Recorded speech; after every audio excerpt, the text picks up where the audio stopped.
లోకి వెళ్ళిపోదాం. మొదటి ప్రశ్న ఇక్కడ చూసుకున్నట్లయితే మిత్రమా, ఆహారాన్ని తయారు చేయడానికి ఉపయోగించే పదార్థాలను ఏమంటారు? ఆప్షన్ 1 విత్తనాలు, ఆప్షన్ 2 వెజిటేబుల్ కార్వింగ్, ఆప్షన్ 3 దినుసులు, ఆప్షన్ 4 పైవన్నీ. మీ యొక్క సమాధానాన్ని కామెంట్ రూపంలో తెలియజేయండి. రైట్ మిత్రమా, ఆహారాన్ని తయారు చేయడానికి ఉపయోగించే పదార్థాలను మనము దినుసులు అని అంటాము. So option 3 is the right answer. జాగ్రత్తగా గుర్తించండి. నెక్స్ట్ ఇక రెండవ ప్రశ్న చూసుకున్నట్లయితే చికోరి వేటిని మేలు చేస్తుంది? ఆప్షన్ 1 అస్థిపంజర వ్యవస్థ, రెండోది రక్త ప్రసరణ వ్యవస్థ, మూడోది మూత్ర వ్యవస్థ, నాలుగోది నాడి వ్యవస్థ. మీ యొక్క సమాధానాన్ని కామెంట్ చేయండి. రైట్ మిత్రమా, చికోరి అనేది మనకు దేన్ని మేలు చేస్తుంది అంటే రక్త ప్రసరణ వ్యవస్థను మేలు చేస్తుంది కాబట్టి option 2 is the right answer. జాగ్రత్తగా గమనించండి. ఇక నెక్స్ట్ క్వశ్చన్ చూసుకున్నట్లయితే మిత్రమా, క్రింది వాటిలో పచ్చలను నిల్వ చేయడానికి ఉపయోగించని పదార్థం ఏది? ఉపయోగించని పదార్థం ఏది అని అడిగారు. సో జాగ్రత్తగా గమనించండి. ఆప్షన్ 1 ఉప్పు, ఆప్షన్ 2 నీరు, ఆప్షన్ 3 నూనె, ఆప్షన్ 4 పసుపు పొడి. మీ యొక్క సమాధానాన్ని కామెంట్ చేయండి. రైట్ మిత్రమా, క్రింది వాటిలో పచ్చలను నిల్వ చేయడానికి ఉపయోగించని పదార్థం అన్నారు. సో పచ్చల తయారీలో నిల్వలో మనం ఉప్పు వాడతాము, అదేవిధంగా నూనె వాడతాం, పసుపు పొడి వాడతాం, కానీ నీరు అనేది వాడడం కాబట్టి సో నిల్వ చేయడానికి ఉపయోగించని పదార్థం నీరు అవుతుంది. Option 2 is the right answer. జాగ్రత్తగా గమనించండి. నెక్స్ట్ క్వశ్చన్ చూడండి మిత్రం, ఇక్కడ క్రింది వాటిలో సుగంధ ద్రవ్యం కానిది ఏది అడిగారు? ఆప్షన్ 1 లవంగాలు, ఆప్షన్ 2 నల్ల మిరియాలు, ఆప్షన్ 2 ఏలాకులు, ఆప్షన్ 4 కిస్మిస్. సో మీ యొక్క సమాధానాన్ని కామెంట్ రూపంలో తెలియజేయండి. రైట్ మిత్రమా, ఇక్కడ చూసుకున్నట్లయితే లవంగాలు, నల్ల మిరియాలు, ఏలాకులు అనేటివి సుగంధ ద్రవ్యాలకు సంబంధించివి. కిస్మిస్ అనేది డ్రై ఫ్రూట్స్ కి సంబంధించింది కాబట్టి so option 4 is the right answer అవుతుంది. సుగంధ ద్రవ్యం కానిది. జాగ్రత్తగా గమనించండి. ఇక మనము నెక్స్ట్ క్వశ్చన్ చూసుకున్నట్లయితే మిత్రమా, క్రింది ఏ పదార్థంలో మాంసకృతులు సమృద్ధిగా లభిస్తాయి? ఆప్షన్ 1 క్యారెట్, ఆప్షన్ 2 బఠానీ, ఆప్షన్ 3 బియ్యం, ఆప్షన్ 4 బీట్రూట్. మీ యొక్క సమాధానాన్ని కామెంట్ రూపంలో తెలియజేయండి. చూడండి మిత్రమా, మనకు మాంసకృతులు సమృద్ధిగా దేంట్లో లభిస్తాయి అంటే బఠానీలు లభిస్తాయి. ఇది కొందరు ఎలర్జీని కూడా కలిగిస్తుంది బఠానీ అనేది. So option 2 is the right answer. జాగ్రత్తగా గమనించండి. ఇక మనము నెక్స్ట్ క్వశ్చన్ లోకి వెళ్ళినట్లయితే రక్తాన్ని శుద్ధి చేసే కెరోటినాయిడ్ యాంటీ ఆక్సిడెంట్లు ఏ పదార్థంలో ఉంటాయి? ఆప్షన్ 1 చిలగడ దుంప, ఆప్షన్ 2 ఉల్లిపాయ, ఆప్షన్ 3 క్యారెట్, ఆప్షన్ 4 బఠానీ. మీ యొక్క సమాధానాన్ని కామెంట్ చేయండి. రైట్ మిత్రం, ఇక్కడ మనకు రక్తాన్ని శుద్ధి చేసే కెరోటినాయిడ్ యాంటీడెంట్లు మనకు చిలగడ దుంపలో ఉంటాయి. సో చిలగడ దుంప ఇస్ ద రైట్ ఆన్సర్ అవుతుంది. జాగ్రత్తగా గుర్తుంచుకోండి. ఇక్కడ గమనించండి మిత్రమా, ఇక్కడ ప్రతి క్వశ్చన్ మీకు రివిజన్ అయ్యే విధంగా ఈ క్వశ్చన్ ఫ్రేమింగ్ ఉంటుంది. సో మీరు ఈజీగా ఆన్సర్ చేయండి. నాలెడ్జ్ బేస్డ్ క్వశ్చన్స్ ఎక్కువగా ఉంటాయి. సో ఎందుకంటే మీకు ప్రతి లెసన్ అనేది ఈ తక్కువ టైంలో రివిజన్ అవ్వాలనే ఉద్దేశంతో క్వశ్చన్స్ ని ఈ విధంగా తయారు చేయడం జరిగింది. నెక్స్ట్ క్వశ్చన్ చూడండి, సాధారణంగా తీరా ప్రాంతాలలో చేపలు నిల్వ చేయడానికి ఉపయోగించే పద్ధతి ఏది? ఆప్షన్ 1 కిన్వ ప్రక్రియ, ఆప్షన్ 2 పొగ పెట్టడము, ఆప్షన్ 3 ఆవిరి పట్టడం, ఆప్షన్ 4 ఏది కాదు. మీ యొక్క సమాధానాన్ని కామెంట్ చేయండి. చూడండి ఇక్కడ ఏమడుగుతున్నాడు, సాధారణంగా తీర ప్రాంతాలలో చేపలను నిల్వ చేయడానికి ఉపయోగించే పద్ధతి ఏది? రైట్ మిత్రం, ఇక్కడ మనకు సాధారణ తీర ప్రాంతాల్లో చేపలు నిల్వ చేయడానికి మనకు పొగ పెట్టడం అనే పద్ధతిని వాడతాము. So option 2 is the right answer. గమనించండి. ఇక ఇక్కడ నెక్స్ట్ క్వశ్చన్ చూసుకున్నట్లయితే మిత్రమా, ఏ పదార్థంను మొక్కలు లేదా జంతువుల నుండి పొందలేము? ఆప్షన్ 1 కూరగాయలు, ఆప్షన్ 2 మాంసం, ఆప్షన్ 3 చక్కెర, ఆప్షన్ 4 ఉప్పు. సో మీ యొక్క సమాధానాన్ని కామెంట్ చేయండి. చూడండి, ఏ పదార్థము మొక్కలు లేదా జంతువుల నుండి పొందలేము అంటే ఉప్పు అనే పదార్థాన్ని మనము జంతువుల నుంచి మొక్కల నుంచి పొందలేము కాబట్టి option 4 is the right answer అవుతుంది. గమనించండి. ఇక మనము నెక్స్ట్ క్వశ్చన్ చూసుకున్నట్లయితే మిత్రమా, కాండంలో ఆహారం నిల్వ చేసే మొక్కను ఏమంటాము? క్యారెట్, అల్లం, బీట్రూట్, ముల్లంగి. సో నిన్నటి టెట్ ఎగ్జామ్ లో మనకు దుంప వేర్లు అడిగారు, వేర్లలో ఆహారాన్ని నిల్వ ఉంచుకునే ఏది అని అడిగారు. సో ఇక్కడ మన కాండంకి సంబంధించి వచ్చేసరికి అల్లం అనేది ఆహారాన్ని కాండంలో నిల్వ చేసుకుంది. So option 2 is the right answer అవుతుంది. గమనించండి. క్యారెట్, బీట్రూట్, ముల్లంగి అనేది దుంప వేర్లు, ఈ ఆహారాన్ని వేర్లలో నిల్వ చేసుకుంటాయి. క్యారెట్, బీట్రూట్, ముల్లంగి. సో మనకు నిన్న టెట్ లో ఈ క్వశ్చన్ కూడా రావడం జరిగింది. ఇంకా నెక్స్ట్ క్వశ్చన్ ఇక్కడ చూసుకున్నట్లయితే మిత్రమా, తినదగిన పువ్వుకు ఉదాహరణ ఏది? సో క్యాబేజా, చెరుక, ఉల్లిపాయన, క్యాలీఫ్లవరా? మీ యొక్క సమాధానాన్ని కామెంట్ చేయండి. తినదగిన పువ్వు అని దేన్ని అంటాము? సో పువ్వు అనే పేరు దేంట్లో ఉంది? క్యాలీఫ్లవర్ లో ఉంది. So cauliflower is the right answer అవుతుంది. సో జాగ్రత్తగా గమనించండి మిత్రమా. ఇంకా నెక్స్ట్ క్వశ్చన్ చూసుకున్నట్లయితే మిత్రం, ఇక్కడ పండ్లు, కూరగాయలను ఉపయోగించి వివిధ రకాల ఆకారాలు, డిజైన్లను అందంగా అలంకరించడాన్ని ఏమంటారు? వెజిటేబుల్ కార్వింగ్, డబ్బాలలో నిల్వ చేయడము, cutting and mixing and jam అని అంటారు. సో మీ యొక్క సమాధానాన్ని కామెంట్ చేయండి. రైట్ మిత్రమా, మనము కూరగాయలను ఉపయోగించి పండ్లు కూరగాయలను ఉపయోగించి వివిధ రకాల ఆకారాలను డిజైన్లతో అందంగా మనము అలంకరించడాన్ని వెజిటేబుల్ కార్వింగ్ అంటాము. So option 1 is the right answer. జాగ్రత్తగా గమనించండి. నెక్స్ట్ ప్రశ్న ఇక్కడ చూసుకున్నట్లయితే మిత్రమా, నిల్వ చేసిన ఆహార పదార్థాల ప్యాకెట్లపై ఉండని సమాచారం ఏది? ఆప్షన్ 1 ఆహార పదార్థాల శుభ్రత, ఆప్షన్ 2 తయారైన తేదీ, ఏ తేదీలోగా వాడుకోవాలి, ఆప్షన్ 2 ఆప్షన్ 3 ధర, ఆప్షన్ 4 దినుసుల వివరాలు. సో మీ యొక్క సమాధానాన్ని కామెంట్ రూపంలో తెలియజేయండి. చూడండి మిత్రమా, నిల్వ చేసిన ఆహార పదార్థాల ప్యాకెట్లపై ఉండని సమాచారము ఏది అంటే మనకు ఈజీ ఆన్సర్ ఆహార పదార్థాల శుభ్రతకు సంబంధించి దాంట్లో మనకు ఆహార పదార్థాల ప్యాకెట్లపై అనేది సమాచారం ఉండదు. సో తయారైన తేదీ, ఎక్స్పైరీ డేట్ ఉంటుంది, మ్యానుఫ్యాక్చరీ డేట్ ఉంటుంది, ఎంఆర్పి ఉంటుంది, దినుసుల వివరాలు ఎంత శాతం ఉంటుంది అనేది కూడా ఆహార ప్యాకెట్లపై ఉంటుంది. కానీ ఆహార పదార్థాల శుభ్రత గురించి ఆహార పదార్థాల ప్యాకెట్లపై ఉండదు. So option 1 is the right answer అవుతుంది. గమనించండి.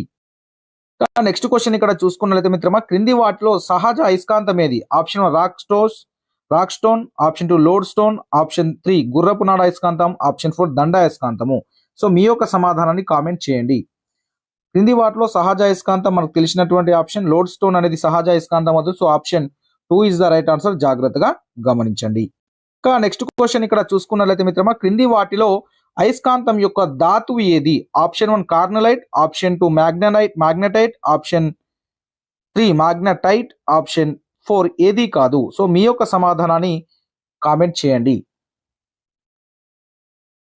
రైట్ మిత్రం, ఇక్కడ చూసుకున్నది క్రింది వాటిలో అయస్కాంతం యొక్క ధాతువు మాగ్నటైట్ అవుతుంది. So option 3 is the right answer. Magnetite is the right answer అవుతుంది. జాగ్రత్తగా గమనించండి. ఇక మనము నెక్స్ట్ క్వశ్చన్ చూసుకున్నట్లయితే మిత్రమా, క్రింది వాటిలో అయస్కాంత పదార్థానికి ఉదాహరణ ఏది అని అడిగారు. క్రింది వాటిలో మనకు ఆప్షన్ 1 కాగితం ఇచ్చారు, ఆప్షన్ 2 ఇనుము ఇచ్చారు, ఆప్షన్ 3 నికెల్ ఇచ్చారు, ఆప్షన్ 4 ఉక్కు ఇచ్చారు. సో మీ యొక్క సమాధానాన్ని కామెంట్ చేయండి. క్రింది వాటిలో అనాయస్కాంత పదార్థానికి ఉదాహరణ మనకు ఈజీగా ఐడెంటిఫై అవుతుంది. ఇక్కడ మనకు కాగితం అనేది అనాయస్కాంత పదార్థం అవుతుంది. సో జాగ్రత్తగా గమనించండి.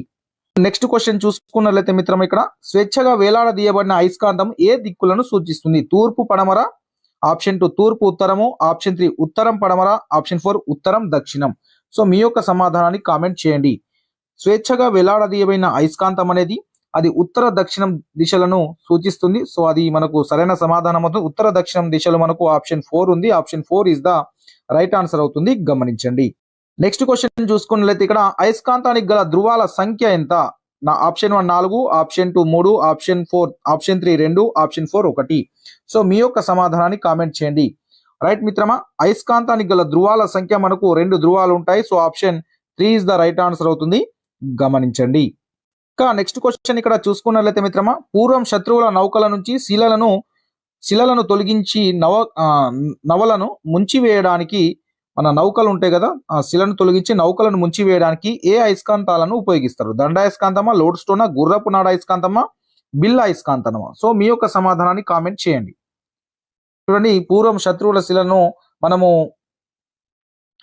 పూర్వం మన వాళ్ళ నౌకలని ముంచివేయడానికి, వాళ్ళ యొక్క శిలలను తొలగించి నౌకలను ముంచివేయడానికి ఉపయోగించే అయస్కాంతం ఏదంటే లోడ్ స్టోన్ అయస్కాంతాన్ని ఉపయోగిస్తాము. So option 2 is the right answer. గమనించండి. మనము నెక్స్ట్ క్వశ్చన్ చూసుకున్నట్లయితే మిత్రమా, దిక్సూచిని మొదటగా ఉపయోగించిన దేశం ఏది? అమెరికానా, చైనానా, ఇండియానా, రష్యానా? మీ యొక్క సమాధానాన్ని కామెంట్ చేయండి. దిక్సూచిని మొదటిగా ఉపయోగించిన దేశం మనకు China is the right answer అవుతుంది. China. So option 2 is the right answer. జాగ్రత్తగా గమనించి. ఇక్కడ క్వశ్చన్ నంబర్స్ లేవు మిత్రమా, టెన్షన్ పడకండి. ఇది 19వ క్వశ్చన్ ప్రజెంట్ నేను చెప్తున్నటువంటి. టోటల్ మీకు 74 క్వశ్చన్స్ ఉంటాయి. లాస్ట్కి మీరు 74 క్వశ్చన్స్ అటెంప్ట్ చేసిన తర్వాత మీకు వచ్చినటువంటి ఆ మార్కులను కూడా మీరు కామెంట్ చేసే ప్రయత్నం అయితే చేయండి మిత్రమా. నెక్స్ట్ క్వశ్చన్ చూసుకోండి. అయస్కాంతాలలోకెల్లా బలమైన అయస్కాంతం ఏది? దండాయస్కాంతమా, గుర్రపు నాడ అయస్కాంతమా, నియోడైమియమా, పైవేవి కాదు? సో మీ యొక్క సమాధానాన్ని కామెంట్ చేయండి.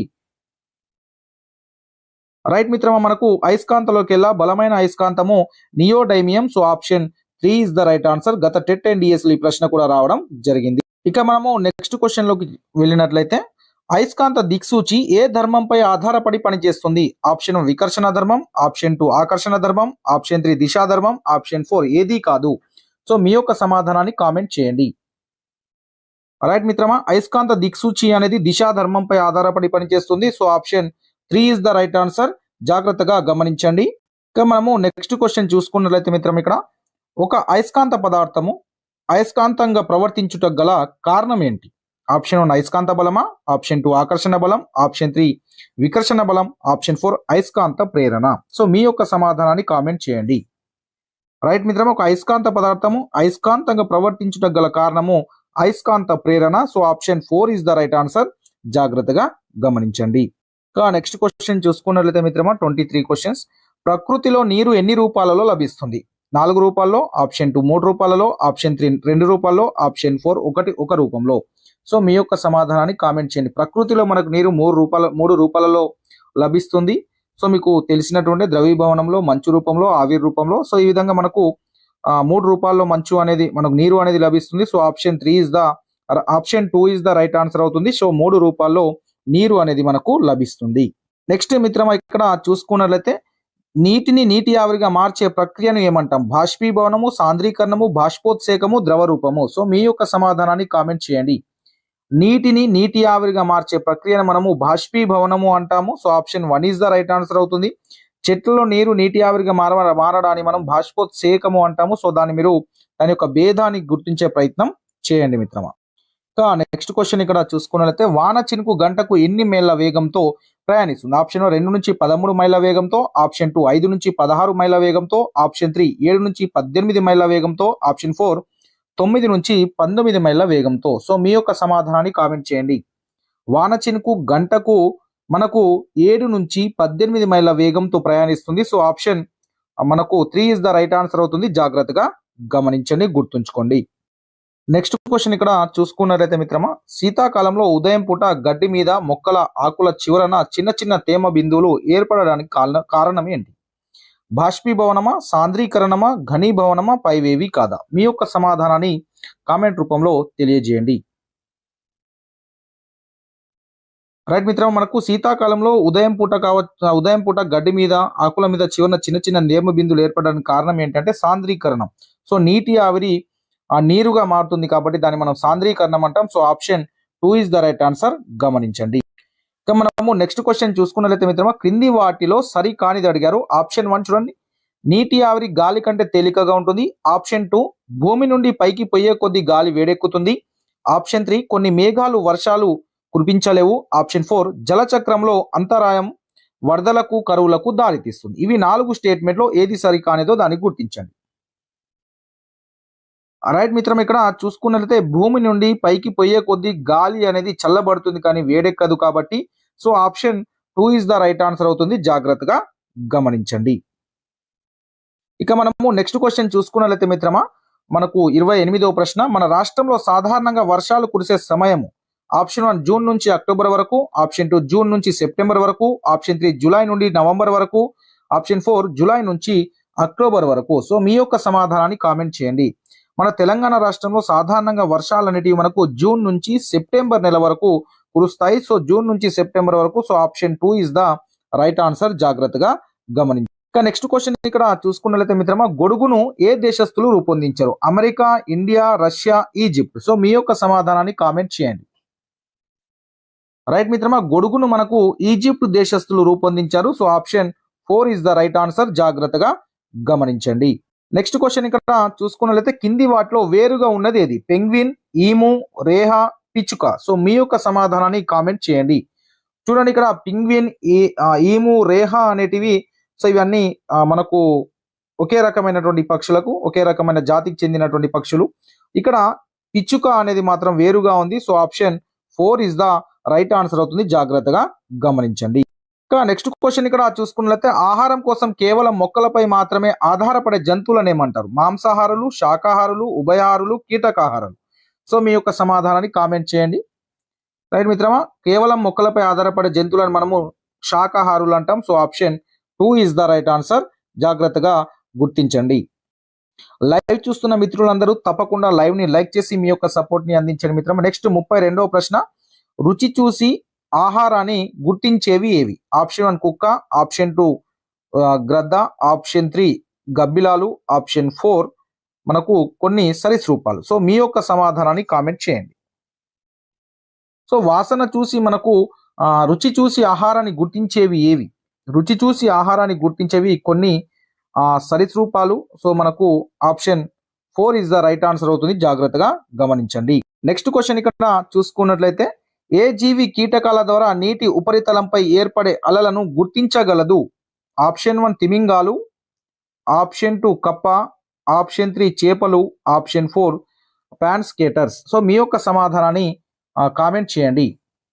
చూడండి మిత్రమా, మనకు ఆ నీటి ఉపరితలంపై ఏర్పడే అలలను గుర్తించలేనిది ఏంటంటే గుర్తించగలదు. సో గుర్తించగలది ఏంటి అంటే మనకు పాన్ స్కేటర్స్ అనేది ఏ జీవి కీటకాల ద్వారా నీటి ఉపరితలంపై ఏర్పడే అలలను గుర్తించగలదంటే పాన్ స్కేటర్స్ అనేది right answer. Option 4 is the right answer, గమనించండి. ఇంకా నెక్స్ట్ క్వశ్చన్ ఇక్కడ చూసుకున్నట్లయితే 34ది జంతువులను ఎన్ని ప్రాథమిక సమూహాలుగా వర్గీకరిస్తారు? Option 1 6, option 2 5, option 3 4, option 4 3. So మీ యొక్క సమాధానాన్ని కామెంట్ చేయండి.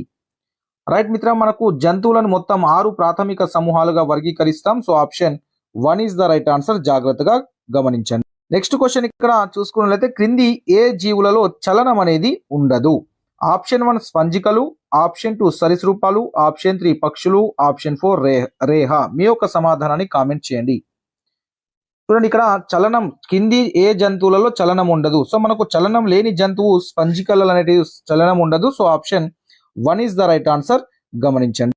ఇంకా నెక్స్ట్ క్వశ్చన్ ఇక్కడ చూసుకున్నట్లయితే తమ కోసం తాము ఆహారాన్ని తయారు చేసుకోలేని జంతువులను ఏమంటాం? ఆప్షన్ 1 స్వయం పోషకాలు, ఆప్షన్ 2 పరపోషకాలు, ఆప్షన్ 3 మాంసాహారులు, ఆప్షన్ 4 ఉభయాహారులు. సో మీ యొక్క సమాధానాన్ని కామెంట్ చేయండి. రైట్ మిత్రమా, తమ కోసం తాము ఆహారాన్ని తయారు చేసుకోలేని జీవులను మనము పరపోషకాలు అంటాము. So option 2 is the right answer. ఇక మనము నెక్స్ట్ క్వశ్చన్ చూసుకున్నట్లయితే ఏ పక్షికి బలమైన పొడవటి ముక్కు ఉంటుంది? ఆప్షన్ 1 గ్రద్దలు, ఆప్షన్ 2 చిలుకలు, ఆప్షన్ 3 వడ్రంగి పిట్ట, ఆప్షన్ 4 తేనె పిట్ట. సో మీ యొక్క సమాధానాన్ని కామెంట్ చేయండి. పొడవైటి ముక్కు ఉంటుంది, ఏ పక్షికి ఉంటుంది? సో మనకు పొడవైటి ముక్కి వడ్రంగి పిట్టకు ఉంటుంది. So option 3 is the right answer, గమనించండి. ఇక మనము నెక్స్ట్ క్వశ్చన్ చూసుకున్నట్లయితే క్రింది వాటిలో సహజ పారిశుద్ధ కార్మిక కోవకు చెందినది ఏది? గ్రద్దలు, గబ్బిలాలు, కొంగ, చిలుక. సో మీ యొక్క సమాధానాన్ని కామెంట్ చేయండి. సో ఇక్కడ చూడండి మిత్రమా, క్రింది వాటిలో సహజ పారిశుద్ధ కార్మిక కోవకు చెందినది కాదు మిత్రమా, చెందనిది ఏదో గుర్తించండి. గ్రద్దల, ఆప్షన్ 1, ఆప్షన్ 2 గబ్బిలాలు, ఆప్షన్ 3 కొంగ, ఆప్షన్ 4 చిలుక. సో మీ యొక్క సమాధానాన్ని కామెంట్ చేయండి. సారీ మిత్రమా, క్రింది వాటిలో సహజ పారిశుద్ధ కార్మిక కోవకు చెందినది ఇది? గ్రద్దల, గబ్బిలాల, కొంగన, చిలుకన అంటే మనకు ఈజీ ఆన్సర్. సో గ్రద్దలు అనేటివి సహజ పారిశుద్ధ కార్మిక కోవకు చెందినటువంటివి. అదేవిధంగా కాకులు కూడా సహజ పారిశుద్ధ కార్మిక కోవకు చెందుతాయి. సో కాకులు, గ్రద్దలు ఈ రెండు మీరు గుర్తుంచుకునే ప్రయత్నం చేయండి. నెక్స్ట్ క్వశ్చన్ ఇక్కడ చూసుకున్నట్లయితే క్రింది వాటిలో ఏది నెమరు వేయు జీవి ఏది? ఆప్షన్ 1 పిల్లి, ఆప్షన్ 2 కుక్క, ఆప్షన్ 3 ఎలుక, ఆప్షన్ 4 ఒంటె. సో మీ యొక్క సమాధానాన్ని కామెంట్ చేయండి. రైట్ మిత్రం, ఇక్కడ నెమరు వేయు జీవి ఏది అంటే దీంట్లో ఉన్న దాంట్లో మనకు ఒంటె అనేది నెమరు వేసే జంతువు, పిల్లి, కుక్క, ఎలుక అనేటివి నెమరు వేసే జంతువులు కాదు. So option 4 is the right answer, గమనించండి. ఇంకా నెక్స్ట్ క్వశ్చన్ ఇక్కడ చూసుకున్నట్లయితే తినవలసిన అవసరం ఉండని జీవి ఏది? తినవలసిన అవసరం ఉండని జీవి ఏది? ఆప్షన్ 1 బటర్ఫ్లై, ఆప్షన్ 2 క్రైస్ fly, option 3 hoverfly, option 4 horse fly. So మీ యొక్క సమాధానాన్ని కామెంట్ చేయండి. రైట్ మిత్రం, ఇక్కడ చూసుకున్నట్లయితే తినవలసి అవసరం ఉండని జీవి క్వశ్చన్ ఉంది మిత్రం. ఇంకా క్రింది వాటిలో లార్వా దశలో ఉన్నప్పుడు ఎక్కువగా తింటుంది, ప్రౌఢ జీవిగా మారిన తర్వాత ఆహారం తినవలసిన అవసరం ఉండని జీవి ఏది? సో జాగ్రత్తగా గుర్తించండి. క్రింది వాటిలో లార్వా దశలో ఉన్నప్పుడు ఎక్కువగా తింటుంది, ప్రౌఢ జీవిగా మారిన తర్వాత ఆహారం తినవలసిన అవసరం ఉండని జీవి? బటర్ఫ్లయా, అదేవిధంగా క్రేస్ ఫ్లయా, హోవర్ ఫ్లయా, లేకుంటే హార్స్ ఫ్లై. సో మీ యొక్క సమాధానాన్ని కామెంట్ చేయండి. చూడండి మిత్రమా, లార్వా దశలో ఉన్నప్పుడు ఎక్కువ తింటుంది, ప్రౌఢజీవిగా మారిన తర్వాత అది తినవలసిన అవసరం ఉండని జీవి ఏది అంటే మనకు క్రేన్ ఫ్లై అనేది సరైన సమాధానం అవుతుంది. So option 2 is the right answer, జాగ్రత్తగా గమనించండి. క్రేన్ ఫ్లై అనే కీటకం లార్వా దశలో ఉన్నప్పుడు అది ఎక్కువగా తింటుంది. సో ప్రౌఢజీవిగా మారిన తర్వాత ఈ క్రేన్ ఫ్లై అనేది తినవలసిన అవసరం అనేది ఉండదు. ఇక మనము నెక్స్ట్ క్వశ్చన్ ఇక్కడ చూసుకున్నట్లయితే మిత్రమా, బాతులు ఆహారం కోసం దంతాలను ఎలా ఉపయోగిస్తాయి? చీల్చడానికా, పీల్చటమా, చూర్ణం చేయడానికా, వడపోత సాధనంగానా? రైట్ మిత్రం, ఇక్కడ బాతులు ఆహారం కోసము దంతాలను వడపోత సాధనంగా ఉపయోగిస్తాయి. So option 4 is the right answer, గమనించండి. ఇక నెక్స్ట్ క్వశ్చన్ ఇక్కడ చూసుకున్నట్లయితే మిత్రమా, రాత్రిపూట సంచరించని జీవి ఏది? బొద్దింకల, గబ్బిలాల, మాత, ఆవు. సో మీ యొక్క సమాధానాన్ని కామెంట్ చేయండి. సో బొద్దింకలు, గబ్బిలాలు, అదేవిధంగా మాత్లు అనేటివి రాత్రిపూట సంచరించే జీవులు. రాత్రిపూట సంచరించని జీవి ఏది అంటే ఆవు. So option 4 is the right answer, గమనించండి. ఇక నెక్స్ట్ క్వశ్చన్ ఇక్కడ చూసుకున్నట్లయితే క్రింది వాటిలో చూషకాల ద్వారా రక్తాన్ని పీల్చే జీవి ఏది? ఆప్షన్ 1 వానపాము, ఆప్షన్ 2 బల్లులు, ఆప్షన్ 3 జలగ, ఆప్షన్ 4 సాలెపురుగు. సో మీ యొక్క సమాధానాన్ని కామెంట్ చేయండి. రైట్, మనకు చూషకాల ద్వారా రక్తాన్ని పీల్చే జీవి మనకు తెలిసినటువంటిది జలగలు. సో మనకు నారు వేసే చూసుకున్నట్లయితే మనము 44వ ప్రశ్న, హనీడ్యూ అను పదార్థం కోసం చీమలు వేటిని పెంచుతాయి? ఆప్షన్ 1 పురుగులు, ఆప్షన్ 2 ఎపిడ్స్, ఆప్షన్ 3 సాలెపురుగు, ఆప్షన్ 4 పట్టు పురుగులు. సో మీ యొక్క సమాధానాన్ని కామెంట్ రూపంలో తెలియజేయండి. రైట్ మిత్రం, ఇక్కడ హనీడ్యూ అనే పదార్థము కోసం చీమలు ఎపిడ్స్ ని పెంచుకుంటాయి. So option 2 is the right answer, గమనించండి. ఇక 46వ ప్రశ్న ఇక్కడ చూసుకున్నట్లయితే 45వ ప్రశ్న, ఒక వస్తువు తేలడం లేదా మునగడం అనేది వస్తువు యొక్క దేనిపై ఆధారపడి ఉంటుంది? ఆప్షన్ 1 ద్రవ్యరాశి, ఆప్షన్ 2 సాంద్రత, ఆప్షన్ 3 సాపేక్ష సాంద్రత, ఆప్షన్ 4 పరిమాణము. సో మీ యొక్క సమాధానాన్ని కామెంట్ రూపంలో తెలియజేయండి. రైట్ మిత్రం, ఇక్కడ ఒక వస్తువు తేలడం లేదా మునగడం అనేది వస్తువు యొక్క సాంద్రతపై ఆధారపడి ఉంటుంది. So option 2 is the right answer. Live చూస్తున్న మిత్రులందరూ తప్పకుండా వీడియోని లైక్ చేసి మీ యొక్క సపోర్ట్ ని అందించండి మిత్రమా. నెక్స్ట్ 46వ ప్రశ్న ఇక్కడ చూసుకున్నట్లయితే మిత్రమా, నూనెలో ముంచిన కాగితం దేనికి ఉదాహరణ? ఆప్షన్ 1 పారదర్శక పదార్థం, ఆప్షన్ 2 అపారదర్శక పదార్థం, ఆప్షన్ 3 పాక్షిక పారదర్శక పదార్థం, ఆప్షన్ 4 పైవేవి కాదు. సో మీ యొక్క సమాధానాన్ని కామెంట్ రూపంలో తెలియజేయండి. రైట్, ఇక్కడ నూనెలో ముంచిన కాగితం అనేది మనకు పాక్షిక పారదర్శక పదార్థానికి ఎగ్జాంపుల్ అవుతుంది. So option 3 is the right answer. ఇక్కడ నెక్స్ట్ క్వశ్చన్ చూసుకున్నట్లయితే మిత్రమా, మంచుగడ్డ నీటిపై తేలడానికి గల కారణం ఏంటి? ఆప్షన్ 1 నీటి సాంద్రత కన్నా ఎక్కువగా ఉండడం వల్ల, ఆప్షన్ 2 నీటి సాంద్రత కన్నా తక్కువగా ఉండడం వల్ల, ఆప్షన్ 3 నీటి సాంద్రతకు సమానం ఉండడం వల్ల, ఆప్షన్ 4 పైవన్నీ. సో మీ యొక్క సమాధానాన్ని కామెంట్ చేయండి. చూడండి మిత్రం, ఇక్కడ మంచుగడ్డ నీటిపై తేలడానికి కారణం ఏంటంటే నీటి సాంద్రత కన్నా మంచు యొక్క సాంద్రత తక్కువగా ఉండడం వల్ల మనకు మంచుగడ్డ అనేది తేలుతుంది. సో నీటి సాంద్రత కన్నా తక్కువగా ఉండడం వల్ల option 2 is the right answer. 48వ ప్రశ్న చూడండి మిత్రం, ఇక్కడ పదార్థాలు వాటి స్థితుల ఆధారంగా ఎన్ని రకాలు? ఆప్షన్ 1 4 రకాలు, ఆప్షన్ 2 3 రకాలు, ఆప్షన్ 3 2 రకాలు, ఆప్షన్ 4 1 రకము. సో మీ యొక్క సమాధానాన్ని కామెంట్ రూపంలో తెలియజేయండి. సో పదార్థాలు వాటి స్థితుల ఆధారంగా మనకు 3 రకాలు ఉంటాయి. So option 3 is the right answer. Next question ఇక్కడ చూసుకున్నట్లయితే మిత్రమా, 49వది, పాత్రను బట్టి ఆకారాన్ని మార్చుకునే పదార్థాలను ఏమంటాము? ఆప్షన్ 1 ద్రవ పదార్థాలు, ఆప్షన్ 2 ఘన పదార్థాలు, ఆప్షన్ 3 అపారదర్శక పదార్థాలు, ఆప్షన్ 4 పైవన్నీ. సో మీ యొక్క సమాధానాన్ని కామెంట్ రూపంలో తెలియజేయండి. రైట్ మిత్రమా, పాత్రను బట్టి ఆకారాన్ని మార్చుకునే పదార్థాలు ద్రవ పదార్థాలు. So option 1 is the right answer. ఇక్కడ 50వ ప్రశ్న చూసుకున్నట్లయితే మిత్రమా, క్రింది వాటిలో పాత్రల ఆకారము పొందే ఘన పదార్థం ఏది?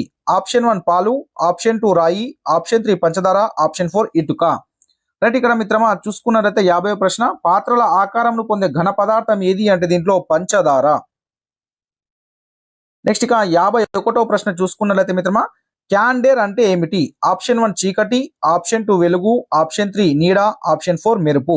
సో మీ యొక్క సమాధానాన్ని కామెంట్ రూపంలో తెలియజేయండి.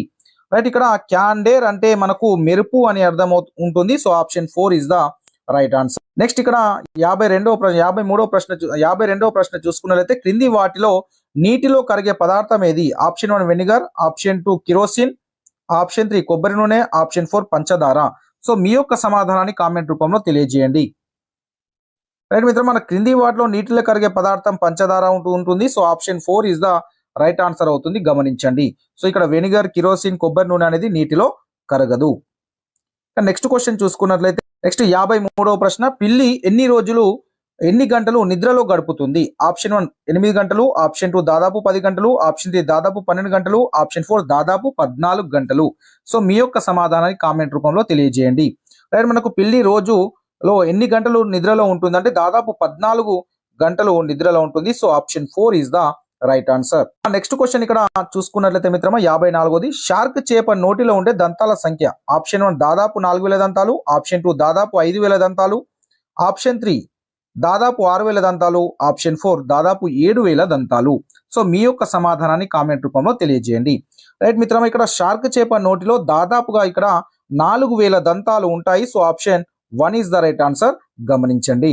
నెక్స్ట్ 55వ ప్రశ్న, పాన్ స్కేటర్ కొలను ఏ ప్రాంతంలో నివసిస్తుంది? ఆప్షన్ 1 కొలను అంచు, ఆప్షన్ 2 కొలను యొక్క ఉపరితలం, ఆప్షన్ 3 కొలను మధ్య ప్రాంతం, ఆప్షన్ 4 కొలను అడుగున. సో మీ యొక్క సమాధానాన్ని కామెంట్ రూపంలో తెలియజేయండి. రైట్, ఇక్కడ చూసుకున్నట్లయితే పాన్ స్కాటర్ అనేది కొలను యొక్క ఉపరితలంపై ఉంటుంది. So option 2 is the right answer, గమనించండి. చూసుకున్నట్లయితే మిత్రమా, జీవులన్నీ వేటి కోసం పరిసరాలపైన ఆధారపడతాయి? ఆప్షన్ 1 ఆవాసం, ఆప్షన్ 2 ఆహారం, ఆప్షన్ 3 నీరు, ఆప్షన్ 4 పైవన్నీ. సో మీ యొక్క సమాధానాన్ని కామెంట్ రూపంలో తెలియజేయండి. జీవులన్నీ ఆవాసం కోసము, ఆహారం కోసము, నీటి కోసము ఆ పరిసరాలపైన ఆధారపడతాయి కాబట్టి, సో దీంట్లో 3 ఉన్నాయి కాబట్టి option 4 is the right answer, పైవన్నీ. నెక్స్ట్ క్వశ్చన్ ఇక్కడ చూసుకున్నట్లయితే హైడ్రిల్ల మొక్క కొలను ఏ ప్రాంతంలో పెరుగుతుంది? ఆప్షన్ 1 కొలను ఉపరితలం, ఆప్షన్ 2 కొలను అంచులలో, ఆప్షన్ 3 కొలను మధ్య భాగంలో, ఆప్షన్ 4 కొలను అడుగున. సో మీ యొక్క సమాధానాన్ని కామెంట్ రూపంలో తెలియజేయండి. ఇక్కడ హైడ్రిల్లా మొక్క అనేది కొలను యొక్క అడుగు భాగంలో పెరుగుతుంది. So option 4 is the right answer, గమనించండి. కొలను అడుగున హైడ్రిల్లా మొక్క ఆ ప్రాంతంలో పెరుగుతుంది. నెక్స్ట్ ఇక 58వ ప్రశ్న చూడండి మిత్రం, సముద్ర గర్భంలో మైళ్ళ కొద్ది వ్యాపించే ఉండే కోరల్ రీఫ్ అనేది ఆప్షన్ 1 ఆహారమా, ఆప్షన్ 2 ఆవాసమా, ఆప్షన్ 3 ఒక రకమైన జంతువు, ఆప్షన్ 4 ఒక రకమైన మొక్క. సో మీ యొక్క సమాధానాన్ని కామెంట్ రూపంలో తెలియజేయండి. సో ఇక్కడ సముద్ర గర్భంలో మైళ్ళ కొద్ది వ్యాపించి ఉండే ఈ కోరల్ రీఫ్ అనేది ఒక రకమైన ఆవాసం మిత్రమా. So option 2 is the right answer. ఇక్కడ నెక్స్ట్ క్వశ్చన్ చూసుకున్నట్లయితే ఏ స్వచ్ఛంద సంస్థ జంతువుల హక్కులు వాటి రక్షణ గురించి పనిచేస్తుంది? Option 1 red cross, option 2 blue cross, option 3 zebra crossing, option 4 పేవేవి కాదు. సో మీ యొక్క సమాధానాన్ని కామెంట్ రూపంలో కామెంట్ రూపంలో తెలియజేయండి. మనకు జంతువుల హక్కుల వాటి రక్షణ గురించి పనిచేసే సంస్థ బ్లూ క్రాస్ సంస్థ. So option 2 is the right answer, దాన్ని మీరు గమనించే ప్రయత్నం చేయండి. ఇక మనము నెక్స్ట్ క్వశ్చన్ ఇక్కడ చూసుకున్నట్లయితే మనకు 60వ ప్రశ్న, నేలపై ఉండే అన్ని రకాలైన ఆవాసాలను ఏమంటాము? ఆప్షన్ 1 ఆవాసం, ఆప్షన్ 2 జల ఆవాసం, ఆప్షన్ 3 భౌమ ఆవాసం, ఆప్షన్ 4 ఉభయచర ఆవాసం. సో మీ యొక్క సమాధానాన్ని కామెంట్ చేయండి. నేలపై ఉండే అన్ని రకాలైన ఆవాసాలను ఏమంటాము? సో నేలపై అని మెన్షన్ చేశారు కాబట్టి నేలపై ఉండేటువంటి అన్ని రకాల ఆవాసాలను భౌమ ఆవాసాలు అంటాము. So option 3 is the right answer. ఇక 61వ ప్రశ్న, కింది వాటిలో ఎడారి మొక్క కానిది? ఆప్షన్ 1 కలబంద, ఆప్షన్ 2 బ్రహ్మజముడు, ఆప్షన్ 3 నాగజముడు, ఆప్షన్ 4 హైడ్రిల్లా. సో మీ యొక్క సమాధానాన్ని కామెంట్ రూపంలో తెలియజేయండి. ఈ కింది వాటిలో ఎడారి మొక్క కానిది ఏంటి? కలబంద ఎడారి మొక్కనే, బ్రహ్మజముడు ఎడారి మొక్కనే, నాగజముడు ఎడారి మొక్కనే. హైడ్రిల్లా అనేది మనకు ఎడారి మొక్క కాదు. So option 4 is the right answer అవుతుంది, గమనించండి. నెక్స్ట్ క్వశ్చన్ ఇక్కడ చూసుకున్నట్లయితే మిత్రమా, భూమి మీద విస్తరించి ఉన్న సముద్రాలలో ఎన్ని మైళ్ళ నీరు ఉంది? ఆప్షన్ 1 200 మిలియన్ క్యూబిక్ మైళ్ళు, ఆప్షన్ 2 300 మిలియన్ క్యూబిక్ మైళ్ళు, ఆప్షన్ 3 400 మిలియన్ క్యూబిక్ మైళ్ళు, ఆప్షన్ 4 500 మిలియన్ క్యూబిక్ మైళ్ళు. సో మీ యొక్క సమాధానాన్ని కామెంట్ రూపంలో తెలియజేయండి. భూమి మీద విస్తరించి ఉన్న సముద్రాలలో ఎన్ని మైళ్ళ నీరు ఉంది అంటే దాదాపు ఇక్కడ 300 మిలియన్ల క్యూబిక్ మైళ్ళ నీళ్లు ఉంది. So option 2 is the right answer. Next question ఇక్కడ చూసుకున్నట్లయితే 63వది, ఆంధ్రప్రదేశ్ రాష్ట్రంలో ఉన్న కొల్లేరు పులికాట్ సరస్సులకు పెలికాస్ పక్షులు ఏ సమయంలో వలస వస్తాయి? పెలికాన్ పక్షులు ఏ సమయంలో వలస వస్తాయి? ఆప్షన్ 1 సెప్టెంబర్ నుంచి మార్చ్, ఆప్షన్ 2 అక్టోబర్ నుంచి ఏప్రిల్, ఆప్షన్ 3 అక్టోబర్ నుంచి మార్చ్, ఆప్షన్ 4 సెప్టెంబర్ నుంచి ఏప్రిల్. సో మీ యొక్క సమాధానాన్ని కామెంట్ చేయండి. మనకు ఆంధ్రప్రదేశ్ రాష్ట్రంలో కొల్లేరు పులికాట్ సరస్సులకు పెలికాన్ పక్షులు అనేటివి మనకు అక్టోబర్ నుంచి మార్చి మాసంలో వస్తాయి. అక్టోబర్ నుంచి మార్చి మాసం. So option 3 is the right answer, గమనించండి. నెక్స్ట్ ఇక 64వ ప్రశ్న, బియ్యం నుంచి రాళ్లను వేరు చేయడానికి ఉపయోగించే పద్ధతి ఏది? ఆప్షన్ 1 తూర్పార పట్టడం, ఆప్షన్ 2 చేతితో ఏరివేయడం, ఆప్షన్ 3 క్రోమోటోగ్రఫీ, ఆప్షన్ 4 వడబోత. మీ యొక్క సమాధానాన్ని కామెంట్ చేయండి. బియ్యం నుంచి రాళ్లను వేరు చేయడానికి ఉపయోగించే పద్ధతి ఏరివేసే పద్ధతి చేతితో ఏరివేయడం. Option 2 is the right answer. 65వ ప్రశ్న చూడండి. ధాన్యం నుంచి ఊక తాలును వేరు చేయడానికి ఉపయోగించే పద్ధతి. ఆప్షన్ 1 తూర్పార పట్టడం, ఆప్షన్ 2 చేతితో ఏరివేయడం, ఆప్షన్ 3 క్రోమోటోగ్రఫీ, ఆప్షన్ 4 వడబోత. సో మీ యొక్క సమాధానాన్ని కామెంట్ చేయండి. చూడండి, ధాన్యం నుంచి ఊక తాలును వేరు చేయడానికి ఉపయోగించే పద్ధతి మనం తూర్పార పట్టడం అంటాము. So option 1 is the right answer. Next question ఇక్కడ చూసుకున్నట్లయితే మట్టి నుంచి నీటిని వేరు చేసే పద్ధతిని ఏమంటాం? ఆప్షన్ 1 స్వేదనం, ఆప్షన్ 2 క్రోమోటోగ్రఫీ, ఆప్షన్ 3 ఉత్పతనం, ఆప్షన్ 4 తేర్చడం. సో మీ యొక్క సమాధానాన్ని కామెంట్ చేయండి. రైట్, చూడండి, మట్టి నుంచి నీటిని వేరు చేసే పద్ధతిని మనము తేర్చడం అని అంటాము. So option 4 is the right answer. గమనించండి. నెక్స్ట్ క్వశ్చన్ ఇక్కడ చూసుకోండి మిత్రమా. ఇసుక, కంకర, సిమెంట్లను తగిన పాలలో కలిపి ఇనుప వలలో వేయడాన్ని ఏమంటాం? ఆప్షన్ 1 గోడ, option 2 slab, option 3 concrete, option 4 పైవేవి కాదు. సో మీ యొక్క సమాధానాన్ని కామెంట్ చేయండి. చూడండి, ఇసుక, కంకర, సిమెంట్లను తగిన పాలలో కలిపి ఇనుప వలలో వేయడాన్ని మనం కాంక్రీట్ అంటాము. So option 3 is the right answer. గమనించండి. నెక్స్ట్ క్వశ్చన్ ఇక్కడ చూసుకున్నట్లయితే తక్కువ సంఖ్యలో మొక్కలకు తెగుళ్లు సోకినప్పుడు తెగుళ్లను నివారించడానికి ఉపయోగించే పద్ధతి ఏది? ఆప్షన్ 1 చేతితో ఏరివేయడం, ఆప్షన్ 2 జల్లెడ పట్టడం, ఆప్షన్ 3 క్రోమోటోగ్రఫీ, ఆప్షన్ 4 ఉత్పతనము. సో మీ యొక్క సమాధానాన్ని కామెంట్ రూపంలో తెలియజేయండి. రైట్ మిత్రమా, తక్కువ సంఖ్యలో మొక్కలకు తెగుళ్లు సోకినప్పుడు ఆ తెగుళ్లను నివారించడానికి మనము చేతితో ఏరివేసే పద్ధతిని ఉపయోగిస్తాము. So option 1 is the right answer. 69వ ప్రశ్న చూసుకున్నట్లయితే నీటిలోని సూక్ష్మ మలినాలను తొలగించడానికి ఉపయోగించే పద్ధతి. ఆప్షన్ 1 స్ఫటికీకరణం, ఆప్షన్ 2 స్వేదనం, ఆప్షన్ 3 ఉత్పతనం, ఆప్షన్ 4 క్రోమోటోగ్రఫీ. సో మీ యొక్క సమాధానాన్ని కామెంట్ రూపంలో తెలియజేయండి. నీటిలో సూక్ష్మ మలినాలను తొలగించడానికి ఉపయోగించే పద్ధతిని మనం స్వేదనము అంటాము. So option 2 is the right answer. ఇంకా నెక్స్ట్ క్వశ్చన్ చూసుకున్నట్లయితే మిత్రమా, ఘనస్థితి నుంచి వాయుస్థితిలోకి నేరుగా మారే ప్రక్రియను ఏమంటాము? ఆప్షన్ 1 బాష్పీభవనము, ఆప్షన్ 2 సాంద్రీకరణము, ఆప్షన్ 3 ఉత్పతనము, ఆప్షన్ 4 క్రోమోటోగ్రఫీ. సో మీ యొక్క సమాధానాన్ని కామెంట్ చేయండి. ఘనస్థితి నుంచి నేరుగా వాయుస్థితిలోకి మారడాన్ని మనము ఉత్పతనము అని అంటాము. So option 3 is the right answer. గమనించండి. క్వశ్చన్ ఇక్కడ చూసుకున్నట్లయితే మిత్రమా, రంగులను వేరు చేసే పద్ధతిని ఏమంటాము? ఆప్షన్ 1 ఉత్పతనము, ఆప్షన్ 2 క్రోమోటోగ్రఫీ, ఆప్షన్ 3 జల్లించడము, ఆప్షన్ 4 వడబోత. సో మీ యొక్క సమాధానాన్ని కామెంట్ రూపంలో తెలియజేయండి. రైట్, ఇక్కడ రంగులను వేరు చేసే పద్ధతిని మనము క్రోమోటోగ్రఫీ అంటాము. So option 2 is the right answer. ఇక 72వ ప్రశ్న చూసుకున్నట్లయితే మిత్రమా, మన దేశంలో ఉన్న అతిపెద్ద ఉప్పు నీటి సరస్సు ఏది? ఆప్షన్ 1 పులికాట్ సరస్సు, ఆప్షన్ 2 కొల్లేరు సరస్సు, ఆప్షన్ 3 సాంబార్ సరస్సు, ఆప్షన్ 4 పైవేవి కావు. సో మన దేశంలో ఉన్నటువంటి అతిపెద్ద ఉప్పు నీటి సరస్సు అడిగారు. ఉప్పు నీటి సరస్సు ఏది అని అడిగారు. సో ఇక్కడ మనకు సాంబార్ సరస్సు అనేది మన దేశంలో ఉన్న అతిపెద్ద ఉప్పు నీటి సరస్సు. ఆ సాంబార్ అనేది సరైన సమాధానం. Option 3 is the right answer.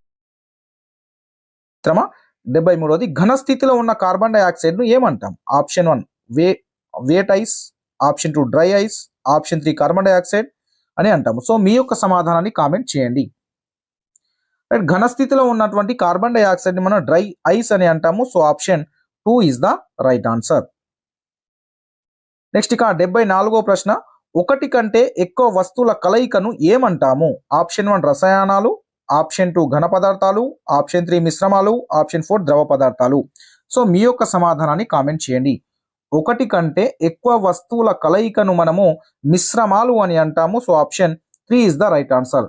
Next live ఉన్నట్లయితే మిత్రమా, కాంతి ప్రయాణ మార్గంలో ఏదైనా అడ్డు వచ్చినప్పుడు కాంతి ప్రయాణ దిశ మారుతుంది. ఈ దృగ్విషయాన్ని ఏమంటారు? ఆప్షన్ చదువుతున్నాను, జాగ్రత్తగా గమనించండి మిత్రమా మీరు. ఆప్షన్ 1 పతన కిరణము, ఆప్షన్ 2 పరావర్తనము, ఆప్షన్ 3 వక్రీభవనము, ఆప్షన్ 4 పార్శ్వ విలోమము. సో మీ యొక్క సమాధానాన్ని కామెంట్ రూపంలో తెలియజేయండి. కాంతి ప్రయాణ మార్గంలో ఏదైనా అడ్డు వచ్చినప్పుడు కాంతి ప్రయాణ దిశ మారుతుంది. ఈ దృగ్విషయాన్ని ఏమంటారు? సో చూడండి మిత్రమా, కాంతి ప్రయాణ మార్గంలో ఏదైనా అడ్డు వచ్చినప్పుడు దాని ప్రయాణ దిశ మారుతుంది. దాన్నే మనము పరావర్తనం అని అంటాము. So option 2 is the right answer అవుతుంది. గమనించండి. నెక్స్ట్ ఇక 2వ ప్రశ్న చూసుకున్నట్లయితే మిత్రమా, పతన కిరణానికి లంబానికి మధ్య కోణాన్ని ఏమంటారు? ఆప్షన్ 1 పతన కోణము, ఆప్షన్ 2 పరావర్తన కోణము, ఆప్షన్ 3 లంబ కోణము, ఆప్షన్ 4 అధిక కోణము. సో మీ యొక్క సమాధానాన్ని కామెంట్ రూపంలో తెలియజేయండి. చూడండి మిత్రం, ఇక్కడ పతన కిరణానికి లంబానికి మధ్య కోణాన్ని మనము ఏమంటామంటే పతన కోణము అని అంటాము. So option 1 is the right answer. జాగ్రత్తగా గమనించండి. పతన కిరణానికి లంబానికి మధ్య కోణాన్ని మనము పతన కోణం అని అంటాము. జాగ్రత్తగా గుర్తుంచుకోండి. నెక్స్ట్ క్వశ్చన్ ఇక్కడ చూసుకున్నట్లయితే మిత్రమా, కింది వాటిలో సరైనవి. ఆప్షన్ ఏ చూడండి, పతన పరావర్తన కిరణాలు లంబము ఒకే తలంలో ఉంటాయి. స్టేట్మెంట్ బి చూడండి, పరావర్తన కిరణానికి లంబానికి మధ్య కోణాన్ని పరావర్తన కోణం అంటాము. స్టేట్మెంట్ సి చూడండి, పతన కోణము పరావర్తన కోణము లంబ కోణానికి ఇరువైపులా ఉంటాయి. స్టేట్మెంట్ డి, పతన కోణము పరావర్తన కోణము సమానంగా ఉండేటట్లు పరావర్తనం చెందదు. చూడండి, నేను ఆప్షన్ చదువుతున్నాను. మీ యొక్క కామెంట్ ఆన్సర్ని స్టేట్మెంట్లన్నీ చదివి ప్రశాంతంగా ఇచ్చే ప్రయత్నం చేయండి మిత్రమా. చూడండి, ఇక్కడ ఆప్షన్ ఏ ఏబిడి మాత్రమే సరైనది. ఆప్షన్ 2 ఏమో ఏబిసి మాత్రమే సరైనది. ఆప్షన్ 3 బిసిడి మాత్రమే సరైనది. ఆప్షన్ 4 ఏబిసిడి సరైనది. సో మీ యొక్క సమాధానాన్ని కామెంట్ రూపంలో తెలియచేయండి. చూడండి మిత్రం, ఇక్కడ పతన పరావర్తన కిరణాలు లంబం ఒకే తలంలో ఉంటాయి. ఇది కరెక్ట్ స్టేట్మెంట్ మనకు. స్టేట్మెంట్ బి చూడండి, పరావర్తన కిరణానికి లంబానికి మధ్య కోణాన్ని మనము పరావర్తన కోణం అంటాం. ఇది కరెక్టే. పతన కోణము పరావర్తన కోణము లంబ కోణానికి ఇరువైపులా ఉంటాయి. ఇది కరెక్టే.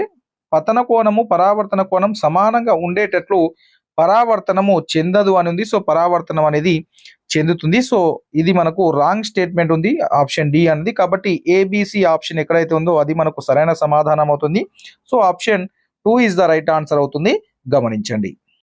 నెక్స్ట్ ఇక్కడ చూసుకున్నట్లయితే మిత్రమా, 4వ ప్రశ్న, ఒక చెట్టు వెనుక దాగి ఉండి దానికి అవతలి వైపు ఏం జరుగుతుందో చూడడానికి ఉపయోగించేది. ఆప్షన్ 1 సూక్ష్మదర్శిని, option 2 kaleidoscope, option 4 periscope, option 4 పైవన్నీ. మీ యొక్క సమాధానాన్ని కామెంట్ రూపంలో తెలియజేయండి. రైట్ మిత్రమా, ఒక చెట్టు వెనుక దాగి ఉండి దానికి అవతలి వైపు ఏం జరుగుతుందో చూడడానికి ఉపయోగించేదే periscope. So option 3 is the right answer. జాగ్రత్తగా గమనించండి. నెక్స్ట్ క్వశ్చన్ ఇక్కడ చూసుకున్నట్లయితే, అద్దంలో కుడి ఎడమలు తారుమారు అవ్వడానికి ఏమంటాము? పరావర్తనమా, ఆప్షన్ 2 విలోమము, ఆప్షన్ 3 పార్శ్వ విలోమం, ఆప్షన్ 4 పైవన్నీ. మీ యొక్క సమాధానాన్ని కామెంట్ రూపంలో తెలియజేయండి. చూడండి, ఇక్కడ అద్దంలో కుడి ఎడమలు తారుమారు అవ్వడాన్ని మనము పార్శ్వ విలోమం అంటాము. So option 3 is the right answer. గమనించండి. ఇంకా నెక్స్ట్ క్వశ్చన్ ఇక్కడ చూసుకున్నట్లయితే, అద్దం పరిమాణం ఎంత అయినప్పటికీ ప్రతిబింబం పరిమాణం వస్తువు పరిమాణంతో ఈ విధంగా ఉంటుంది. సో సమానంగా ఉంటుందా, పెద్దగా ఉంటుందా, చిన్నగా ఉంటుందా, ఏది కాదా? సో మీ యొక్క సమాధానాన్ని కామెంట్ రూపంలో తెలియజేయండి. చూడండి, ఇక్కడ అద్దం పరిమాణం ఎంతైనప్పటికీ ప్రతిబింబ పరిమాణం వస్తువు పరిమాణంతో సమానంగా ఉంటుంది. So option 1 is the right answer. గమనించండి. నెక్స్ట్ 7వ ప్రశ్న, సమాన కొలతలు గల 2 అద్దాలను తీసుకొని 90 డిగ్రీల కోణంలో నిలబెట్టి వాటి మధ్య ఒక వస్తువును ఉంచితే ఆ వస్తువు యొక్క ఎన్ని ప్రతిబింబాలు కనబడతాయి? ఆప్షన్ 1 చూడండి 1, ఆప్షన్ 2 2, ఆప్షన్ 3 3, ఆప్షన్ 4 4. అనంతం. మీ యొక్క సమాధానాన్ని కామెంట్ రూపంలో తెలియజేయండి. రైట్ మిత్రమా, సమాన కొలతలు గల 2 అద్దాలను తీసుకొని 90 డిగ్రీల కోణంలో నిలబెట్టి వాటి మధ్య ఒక వస్తువును ఉంచితే ఆ వస్తువు యొక్క 3 ప్రతిబింబాలు ఏర్పడతాయి. So option 3 is the right answer. గమనించండి. 3 ప్రతిబింబాలు ఏర్పడతాయి, గుర్తుంచుకోండి. నెక్స్ట్ మిత్రమా, ఇక్కడ క్వశ్చన్ చూసుకునే ముందు లైవ్ చూస్తున్న మిత్రులందరూ తప్పకుండా మీ యొక్క సపోర్ట్ ని లైక్ ద్వారా అందించండి మిత్రమా.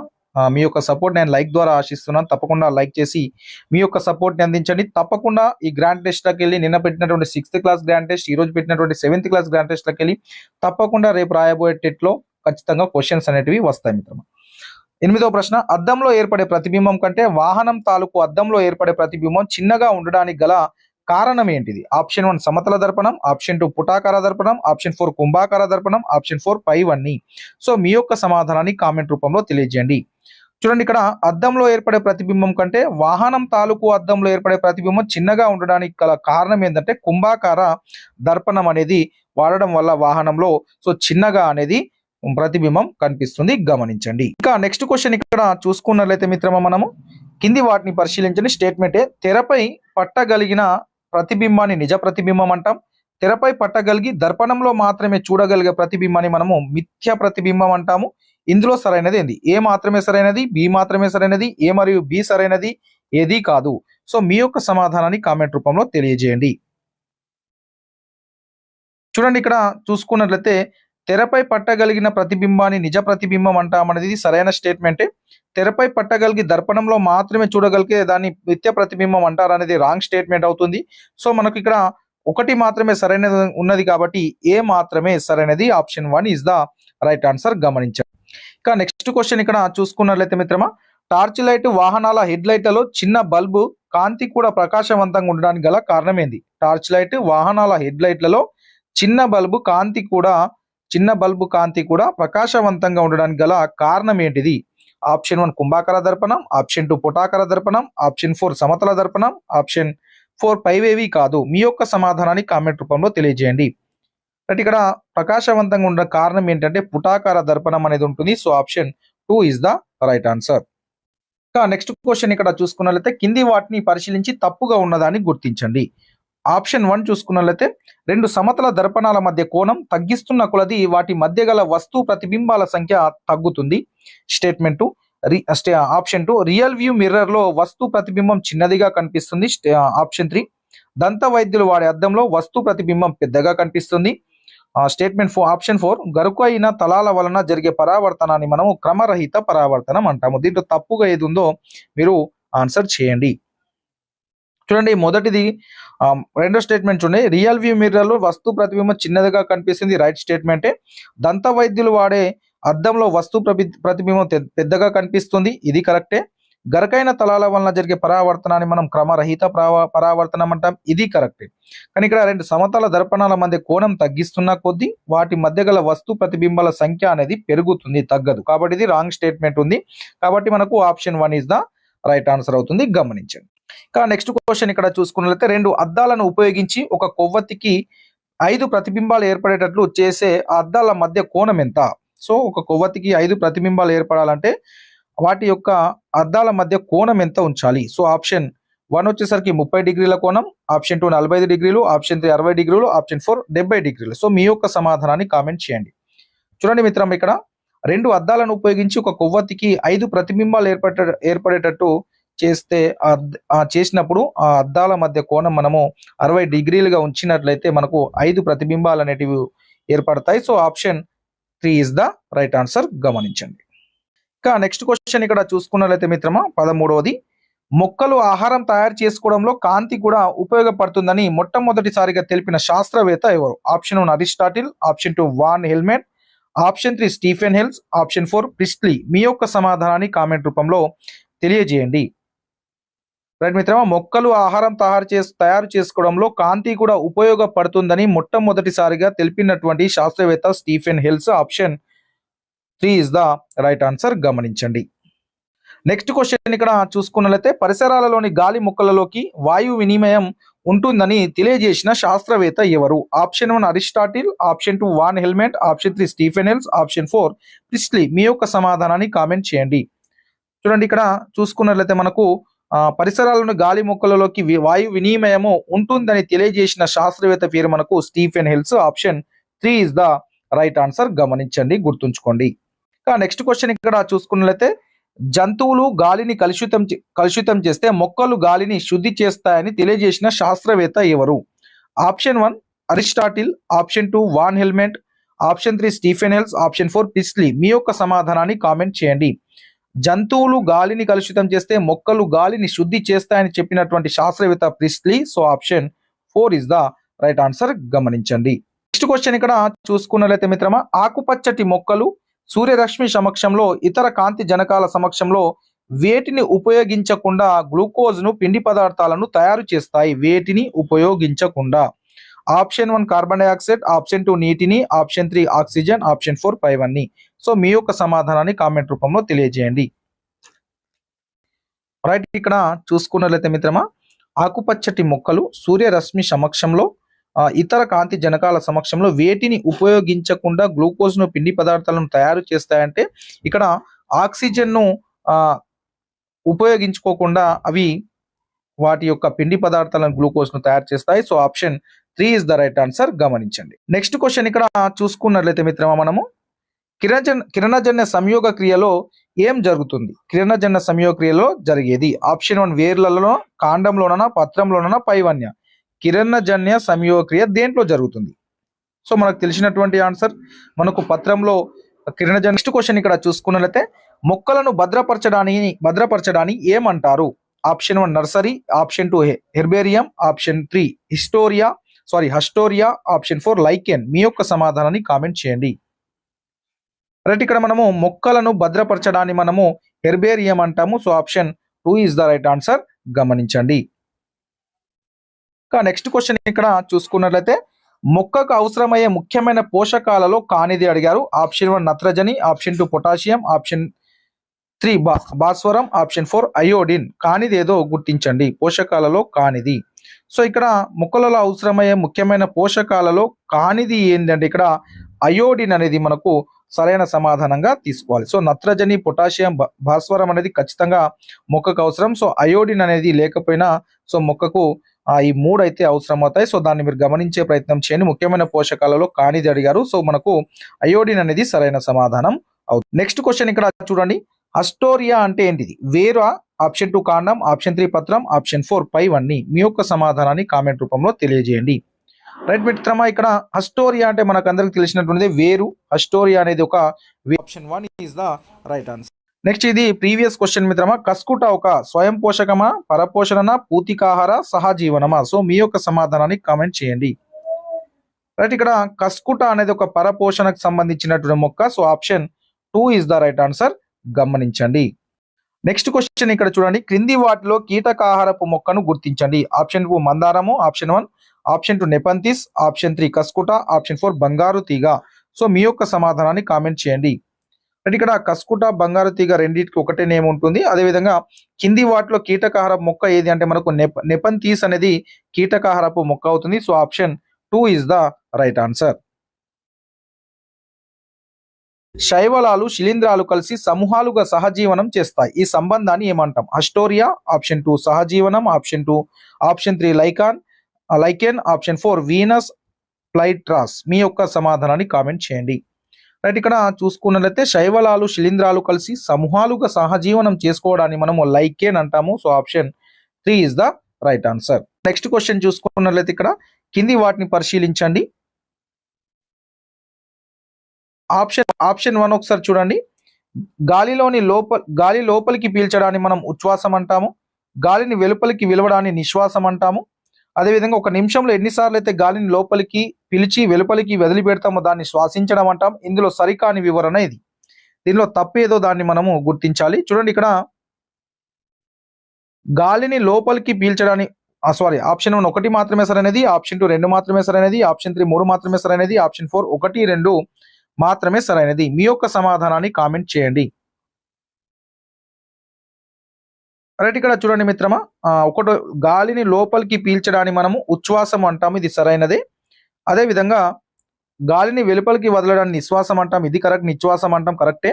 ఒక నిమిషంలో ఎన్నిసార్లు అయితే గాలిని లోపలికి పిలిచి వెలుపలికి వదిలిపెడతాం దాన్ని శ్వాసించడం అనేది రాంగ్ స్టేట్మెంట్ ఉంది. సో ఆప్షన్ 3 ఇస్ ద మనకు సరైన సమాధానం అవుతుంది. దాన్ని మీరు గమనించండి. నెక్స్ట్ ఇక 26వ ప్రశ్న, సున్నపు తెట్టలోకి మనం విడిచే గాలిని పంపితే ఏం జరుగుతుంది? మనం విడిచే గాలి అంటే ఇక్కడ కార్బన్ డైఆక్సైడ్, దాన్ని మీరు గమనించండి. ఆప్షన్ 1 అలాగే ఉంటుంది, ఆప్షన్ 2 నీలి రంగులోకి మారుతుంది, ఆప్షన్ 3 పాలవలే మారుతుంది, ఆప్షన్ 4 రంగు పోతుంది. సో మీ యొక్క సమాధానాన్ని కామెంట్ చేయండి. చూడండి, సున్నపు తెట్టలోకి కార్బన్ డైఆక్సైడ్ కావచ్చు, మనం విడిచే గాలి అన్న కార్బన్ డైఆక్సైడ్ విదులుతుంది, పాల రంగులోకి మారుతుంది, పాల వల్లే మారుతుంది. So option 3 is the right answer, గమనించండి. చూసుకున్నట్లయితే మిత్రమా, ఆక్సిజన్ కి పేరు పెట్టిన శాస్త్రవేత్త Van Helmont, Joseph Black, option 3 Joseph Priestley, option 4 Lavoisier. మీ యొక్క సమాధానాన్ని కామెంట్ చేయండి. ఆక్సిజన్ కు పేరు పెట్టిన శాస్త్రవేత్త పేరు Lavoisier. So option 4 is the right answer, గమనించండి. లైవ్ చూస్తున్న మిత్రులందరూ తప్పకుండా మీ యొక్క సపోర్ట్ ని లైక్ ద్వారా అందించండి మిత్రమా. నెక్స్ట్ క్వశ్చన్ ఇక్కడ చూసుకున్నట్లయితే ప్రతి 1000 మిల్లీలీటర్లకు పీల్చే గాలిలో ఆక్సిజన్ పరిమాణం ఎంత ఉంటుంది? ఆప్షన్ 1 40 మిల్లీలీటర్లు, ఆప్షన్ 2 165 మిల్లీలీటర్లు, ఆప్షన్ 3 210 మిల్లీలీటర్లు, ఆప్షన్ 4 790 మిల్లీలీటర్లు. మీ యొక్క సమాధానాన్ని కామెంట్ రూపంలో తెలియజేయండి. ప్రతి 1000 మిల్లీలీటర్లు పీల్చే గాలిలో ఆక్సిజన్ పరిమాణం అనేది 210 మిల్లీలీటర్లు ఉంటుంది. So option 3 is the right answer, గమనించండి. ఇంకా నెక్స్ట్ క్వశ్చన్ ఇక్కడ చూసుకున్నట్లయితే చిరు కప్ అంటే టాడ్ పోల్ డింబకంగా ఉన్నప్పుడు వేటి ద్వారా శ్వాసిస్తుంది? చర్మం ద్వారానా, ఊపిరితిత్తుల, మొప్పల, ట్రాకియానా? సో మీ యొక్క సమాధానాన్ని కామెంట్ రూపంలో తెలియజేయండి. రైట్, ఇక్కడ చిరుకప్ప అనేది టాల్పోడ్ దశలో టాల్పోల్ డింబకంగా ఉన్నప్పుడు అది దేని ద్వారా శ్వాసిస్తుంది అంటే మొప్పల ద్వారా శ్వాసిస్తుంది. So option 3 is the right answer. గమనించండి. రైట్ మిత్రమా, ఆ మొప్పలు, ట్రాకియా, చర్మము, పత్రరంధ్రాలు, లెంటిసెల్స్. సో దీన్ని మనం ఇటు ఉన్నటువంటి పత్రాలు, వానపాము, కాండము, చేప, బొద్దింక తోటి జతపరచాలి. చూడండి, ఇక్కడ నేను ఒక్కొక్కటి జతపరుస్తా ఉంటా, మీరు కూడా మీ యొక్క సమాధానాన్ని కామెంట్ రూపంలో తెలియజేసే ప్రయత్నం చేయండి. మొప్పలు అంటే మనకు టాల్పోడ్ దశలో ఉన్నటువంటి కప్ప వస్తుంది, అదేవిధంగా చేప. సో ఇక్కడ మొప్పలు అనేది డి. సో ఆప్షన్లో డి అన్నిట్లో కామన్ గా ఉంది. సో దాన్ని గమనించండి. అదేవిధంగా నెక్స్ట్ ట్రాకియా అనేది బొద్దింకకు వస్తుంది. సో బొద్దింక అనేది 2 అనేది ఈ. సో 2 అనేది ఈ అనేది ఒక్కదానికే ఉంది. సో మనం ఈజీగా ఐడెంటిఫై చేసుకోవచ్చును. So option 3 is the right answer. Next ఇక్కడ 3 చూడండి, చర్మము. సో చర్మం అనేది చర్మం ద్వారా జరుపుకునే శ్వాసక్రియ జరుపుకునేది ఏది అంటే ఇక్కడ చర్మంకు చూసుకున్నట్లయితే మిత్రమా ఇక్కడ మనకు వానపాము అవుతుంది. నెక్స్ట్ అదే విధంగా పత్ర రంధ్రాలు అంటే మనకు సో ఈజీగా మనం తెలుసుకోవచ్చు పత్రాలు. లెంటిసెల్స్ 5వది ఒకసారి చూసుకున్నట్లయితే మనకు కాండం. ఈ విధంగా మనము జతపరచవచ్చును. గుర్తుంచుకో, మొప్పలు అనేది చేప, ఆ టాడ్పోల్ కప్ప వస్తుంది. ట్రాకియా అనేది బొద్దింక, చర్మము అనేది వానపాము, పత్ర రంధ్రాలు అనేది పత్రాలు, లెంటిసెల్స్ అనేది కాండం. సో వీటిని మనం ఈ విధంగా జతపరచాల్సి ఉంటుంది మిత్రమా. ఇక్కడ అవి శ్వాసక్రియ దేని ద్వారా జరుపుతాయో వాటన్నిటిని మీరు ఈజీగా గుర్తుంచుకోండి మిత్రమా. నెక్స్ట్ క్వశ్చన్ ఇక్కడ చూడండి మిత్రమా, 31వది. క్రింది వాటిలో గాలి ద్వారా వ్యాప్తి చెందని విత్తనాలు? ఆప్షన్ 1 జిల్లెడు, ఆప్షన్ 2 డెండాలియన్, ఆప్షన్ 3 గడ్డి చామంతి, ఆప్షన్ 4 తామర. సో మీ యొక్క సమాధానాన్ని కామెంట్ రూపంలో తెలియజేయండి. రైట్ మిత్రం, ఇక్కడ చూసుకున్నట్లయితే క్రింది వాటిలో గాలి ద్వారా వ్యాప్తి చెందని విత్తనాలు ఏవి అంటే తామర. సో తామర అనేటివి గాలి ద్వారా వ్యాప్తి చెందవు. జిల్లెడ కావచ్చు, డెండాలియన్, గడ్డి చామంతి అనేటివి గాలి ద్వారా వ్యాప్తి చెందుతాయి. సో ఇది వ్యాప్తి చెందదు. So option 4 is the right answer. గమనించండి. నెక్స్ట్ క్వశ్చన్ ఇక్కడ చూసుకున్నట్లయితే మిత్రమా, క్రింది వాటిలో మన దేశానికి చెందినది? టమాటాన, జామ, గోబీ పువ్వు, చెరుకుగడ. సో మీ యొక్క సమాధానాన్ని కామెంట్ రూపంలో తెలియజేయండి. క్రింది వాటిలో మన దేశానికి చెందిన కూరగాయ ఏది అంటే ఇక్కడ ఏది ఉందంటే మనకు ఉన్నటువంటి 4 ఆప్షన్లలో చెరుకుగడ అనేది మన దేశానికి చెందినటువంటిది. So option 4 is the right answer. గమనించండి. నెక్స్ట్ క్వశ్చన్ ఇక్కడ చూసుకున్నట్లయితే పువ్వు ప్రారంభమయ్యే చోట కాడ కొంచెం ఉబ్బినట్టు కనిపించే భాగాన్ని ఏమంటాం మనం? పువ్వు ప్రారంభమయ్యే చోట కాడ కొంచెం ఉబ్బినట్టు కనిపిస్తుంది, ఆ భాగాన్ని ఏమంటాం? పుష్పాసనమా, పరాగకోశమా, అండాశయమా, కేసర దండమా? సో ఈ యొక్క లెసన్ నుండి ప్రతిసారి క్వశ్చన్స్ వస్తాయి మన పువ్వుకు సంబంధించినటువంటి ప్రత్యుత్పత్తి వ్యవస్థకు సంబంధించి. సో తప్పకుండా మీరు తప్పకుండా ఆన్సర్ చేయండి. తప్పకుండా ప్రతి ఒక్కరు రేపు క్వశ్చన్స్ రిపీట్ అవుతాయి ఈ యొక్క అంశం నుండి. చూడండి, రైట్, ఇక్కడ మనకు చూసుకున్నట్లయితే పువ్వు ప్రారంభమయ్యే చోట కాడ కొంచెం ఉబ్బినట్టుగా ఉంటే దాన్ని మనము పుష్పాసనము ఇక్కడ పుష్పాసనము అంటాము. సో దాన్ని మీరు గమనించే ప్రయత్నం చేయండి. So option 1 is the right answer. గమనించండి. నెక్స్ట్ క్వశ్చన్ ఇక్కడ చూసుకున్నట్లయితే మొక్కలు పురుష ప్రత్యుత్పత్తి భాగాలలో ఉండేవి. కేసరాదండం కీలాగ్రం, ఆప్షన్ 2 కేసరాదండం పరాగకోశం, ఆప్షన్ 3 కీలము కీలాగ్రము, అదేవిధంగా ఆప్షన్ 4 అండాశయము కీలాగ్రము. రైట్, దీంట్లో మనకు ఈజీ ఆన్సర్ మనం చేయొచ్చును. కేసర దండము అదేవిధంగా పరాగకోశం అనేటివి మనకు మొక్కల పురుష ప్రత్యుత్పత్తి భాగాల్లో ఉండేవి. ఏంటి అంటే కేసరాదండము, పరాగకోశం. సో ఇది మనకు ఆప్షన్ 2లో ఉంది, దాన్ని మీరు గమనించండి. నెక్స్ట్ క్వశ్చన్ చూడండి మిత్రం, ఇక్కడ పుష్ప భాగాల ఉనికి ఆధారంగా పుష్పాలను ఎన్ని రకాలుగా విభజించారు? ఆప్షన్ 1 5 రకాలు, ఆప్షన్ 2 4 రకాలు, ఆప్షన్ 3 3 రకాలు, ఆప్షన్ 4 2 రకాలు. సో మీ యొక్క సమాధానాన్ని కామెంట్ చేయండి. పుష్ప భాగాల ఉనికి ఆధారంగా పుష్పాలను 2 రకాలుగా విభజించారు. So option 2 is the right answer. Next question, క్రింది వాటిలో సంపూర్ణ పుష్పం కానిదేది? ఆప్షన్ 1 మందార, ఆప్షన్ 2 ఉమ్మెత్త, ఆప్షన్ 3 తూటి పూలు, ఆప్షన్ 4 దోస. సో మీ యొక్క సమాధానాన్ని కామెంట్ చేయండి. చూడండి, ఇక్కడ సంపూర్ణ పుష్పం కానిది ఏది అంటే మనకు ఈజీగా ఐడెంటిఫై అవుతుంది. దోస అనేది సంపూర్ణ పుష్పం కాదు. So option 4 is the right answer అవుతుంది. మిగతా మందార, ఉమ్మెత్త, తోటి పూలు అనేటివి సంపూర్ణ పుష్పం సంబంధించి ఉదాహరణలుగా చెప్పుకోవచ్చు. దోస అనేది సంపూర్ణ పుష్పం కాదు, అసంపూర్ణ పుష్పంగా మనము చెప్పవచ్చు. నెక్స్ట్ ఇక చూసుకున్నట్లయితే క్రింది వాటిలో ఏకలింగ పుష్పం ఏది?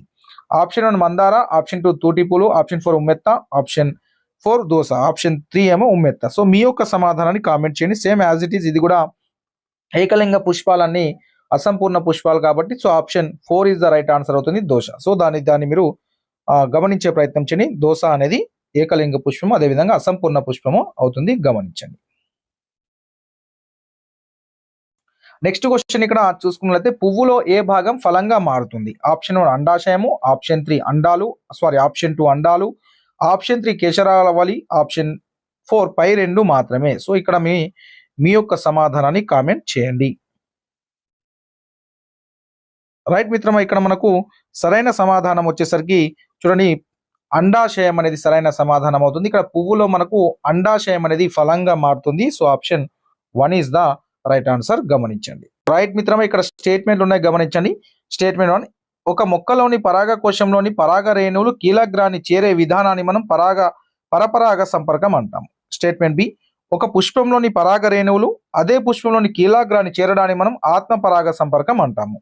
అదేవిధంగా స్టేట్మెంట్ సి చూడండి, పుష్పగుచ్చంలోని చిన్న చిన్న పుష్పాలను పుష్పకాలు అంటారు. ఇందులో సరైనది ఏదో మీరు గుర్తించండి. చూడండి, ఇక్కడ చూసుకున్నట్లయితే ఆప్షన్ స్టేట్మెంట్ 1 చూడండి, ఒక మొక్కలోని పరాగ కోశంలోని పరాగ రేణువులు కీలగ్రాన్ని చేరే విధానాన్ని మనము పరపరాగ సంపర్కం అంటామని ఉంది. సో ఇది మనకు రాంగ్ స్టేట్మెంట్, జాగ్రత్తగా గమనించండి. నెక్స్ట్ స్టేట్మెంట్ బి చూడండి, ఒక పుష్పంలోని పరాగ రేణువులు అదే పుష్పంలోని కీలగ్రాన్ని చేరడానికి ఆత్మ పరాగ సంపర్కం అంటాం. ఇది రైట్ స్టేట్మెంట్. నెక్స్ట్ పుష్పగుచ్చంలోని చిన్న చిన్న పుష్పాలను మనము పుష్పకాలు అని అంటాం. ఇది సరైన స్టేట్మెంట్. కాబట్టి బీసీ మాత్రమే సరైనది. So option 2 is the right answer అవుతుంది, గమనించండి. నెక్స్ట్ క్వశ్చన్ చూడండి, స్త్రీ పురుష సంయోగ బీజాలు కలిసి సంయుక్త బీజం ఏర్పడడాన్ని ఏమంటారు? ఫలదీకరణము, లైంగిక ప్రత్యుత్పత్తి, కొరకి భవనము, అలైంగిక ప్రత్యుత్పత్తి. సో మీ యొక్క సమాధానాన్ని కామెంట్ చేయండి. రైట్, స్త్రీ పురుష సంయోగ బీజాలు కలిసి సంయుక్త బీజం ఏర్పడడాన్ని మనం ఫలదీకరణం అంటాము. So option 1 is the right answer, గమనించండి. నెక్స్ట్ క్వశ్చన్ చూడండి, ఇక్కడ పుష్పాలు కాకుండా ఇతర భాగాల ద్వారా కొత్త మొక్కను ఉత్పత్తి చేయడాన్ని ఏమంటాము? ఫలదీకరణం, ఆప్షన్ 2 లైంగిక ప్రత్యుత్పత్తి, ఆప్షన్ 3 అలైంగిక ప్రత్యుత్పత్తి, ఆప్షన్ 4 కొరకీ భవనము. సో మీ యొక్క సమాధానాన్ని కామెంట్ చేయండి. పుష్పాలు కాకుండా ఇతర భాగాల ద్వారా కొత్త మొక్కను ఉత్పత్తి చేయడాన్ని మనము అలైంగిక ప్రత్యుత్పత్తి అంటాము. So option 3 is the right answer. Next question చూడండి, కింది వాటిని కొత్త మొక్క ఉత్పత్తి చేసే మొక్క భాగంతో మనము జతపరచాలి. చూడండి, ఇక్కడ ఫస్ట్ మనకు డాలియా, వెల్లుల్లి, బిగ్నోనియా, చెరుకు, పుదీనా ఉంది. ఇటు వాటి యొక్క ఉత్పత్తి చేసే మొక్క యొక్క భాగం ఉంది. మనం దాన్ని జతపరచాలి. ఒకసారి జాగ్రత్తగా చూసే ప్రయత్నం చేయండి. చూడండి, ఇక్కడ డాలియా అనేది వేరు నుండి వస్తుంది. సో ఉత్పత్తి చేసే భాగం వేరు. సో మనకు 1 ఈ అవుతుంది, దాన్ని గమనించండి. సో ఈ అనేది మనకు 1 ఫస్ట్ ఈ ఉన్నది ఒకే ఆప్షన్ ఉంది. సో ఇది మనకు రైట్ ఆన్సర్ అవుతుంది. సో ఆ విధంగా మనము జతపరిచే ప్రశ్నల్ని ఐడెంటిఫై చేసుకోవాలి. నెక్స్ట్ ఇక్కడ రెండవది చూడండి, వెల్లుల్లి అనేది లక్షణం. సో ఈరోజు నేను మార్నింగ్ మీకు ఒక revision important class 6th 7th సైన్స్కి సంబంధించి పెట్టిన దాంట్లో ఇవన్నీ నేను చెప్పడం జరిగింది. నెక్స్ట్ అదేవిధంగా బిగ్నోనియా. సో బిగ్నోనియా అనేది మనకు ఆకులోని కోరకాల ద్వారా వస్తుంది. అదేవిధంగా చెరకు అనేది చూడండి, ఇక్కడ మనకు కాండపు కనుపుల ద్వారా వస్తుంది. సో సికి రైట్ అవుతుంది. పుదీనా అనేది పాకే కాండం. సో ఏ కిందికి వస్తుంది. సో దాన్ని మీరు వీటిని అయితే మీరు తప్పకుండా గుర్తుంచుకొని లాస్ట్ డిఎస్సిలో ఇక్కడ నుండి క్వశ్చన్ అయితే రావడం జరిగింది. వెల్లుల్లికి సంబంధించి అడిగారు. అది ఎక్కడ నుండి, లక్షణం నుంచి వెల్లుల్లి అనేది ఉత్పత్తి అవుతుంది. దాన్ని మీరు గుర్తుంచుకునే ప్రయత్నం చేయండి. నెక్స్ట్ మిత్రమా, లైవ్ చూస్తున్న మిత్రులందరూ తప్పకుండా వీడియోని లైక్ చేసి మీ యొక్క సపోర్ట్ని అందించండి మిత్రమా. 43 క్వశ్చన్ చూడండి, పెన్సిల్ను తయారు చేసిన శాస్త్రవేత్త ఎవరు? అలెగ్జాండర్, అదేవిధంగా option 2 Alexander Fleming, option 4 Lavoisier, option 4 Henry Cavendish. మీ యొక్క సమాధానాన్ని కామెంట్ చేయండి. పెన్సిల్ తయారు చేసిన శాస్త్రవేత్త అలెగ్జాండర్ ఫ్లేమింగ్. సో దాన్ని మీరు గుర్తుంచుకోండి. నెక్స్ట్ క్వశ్చన్, క్రింది వాటిలో సరికాని జత.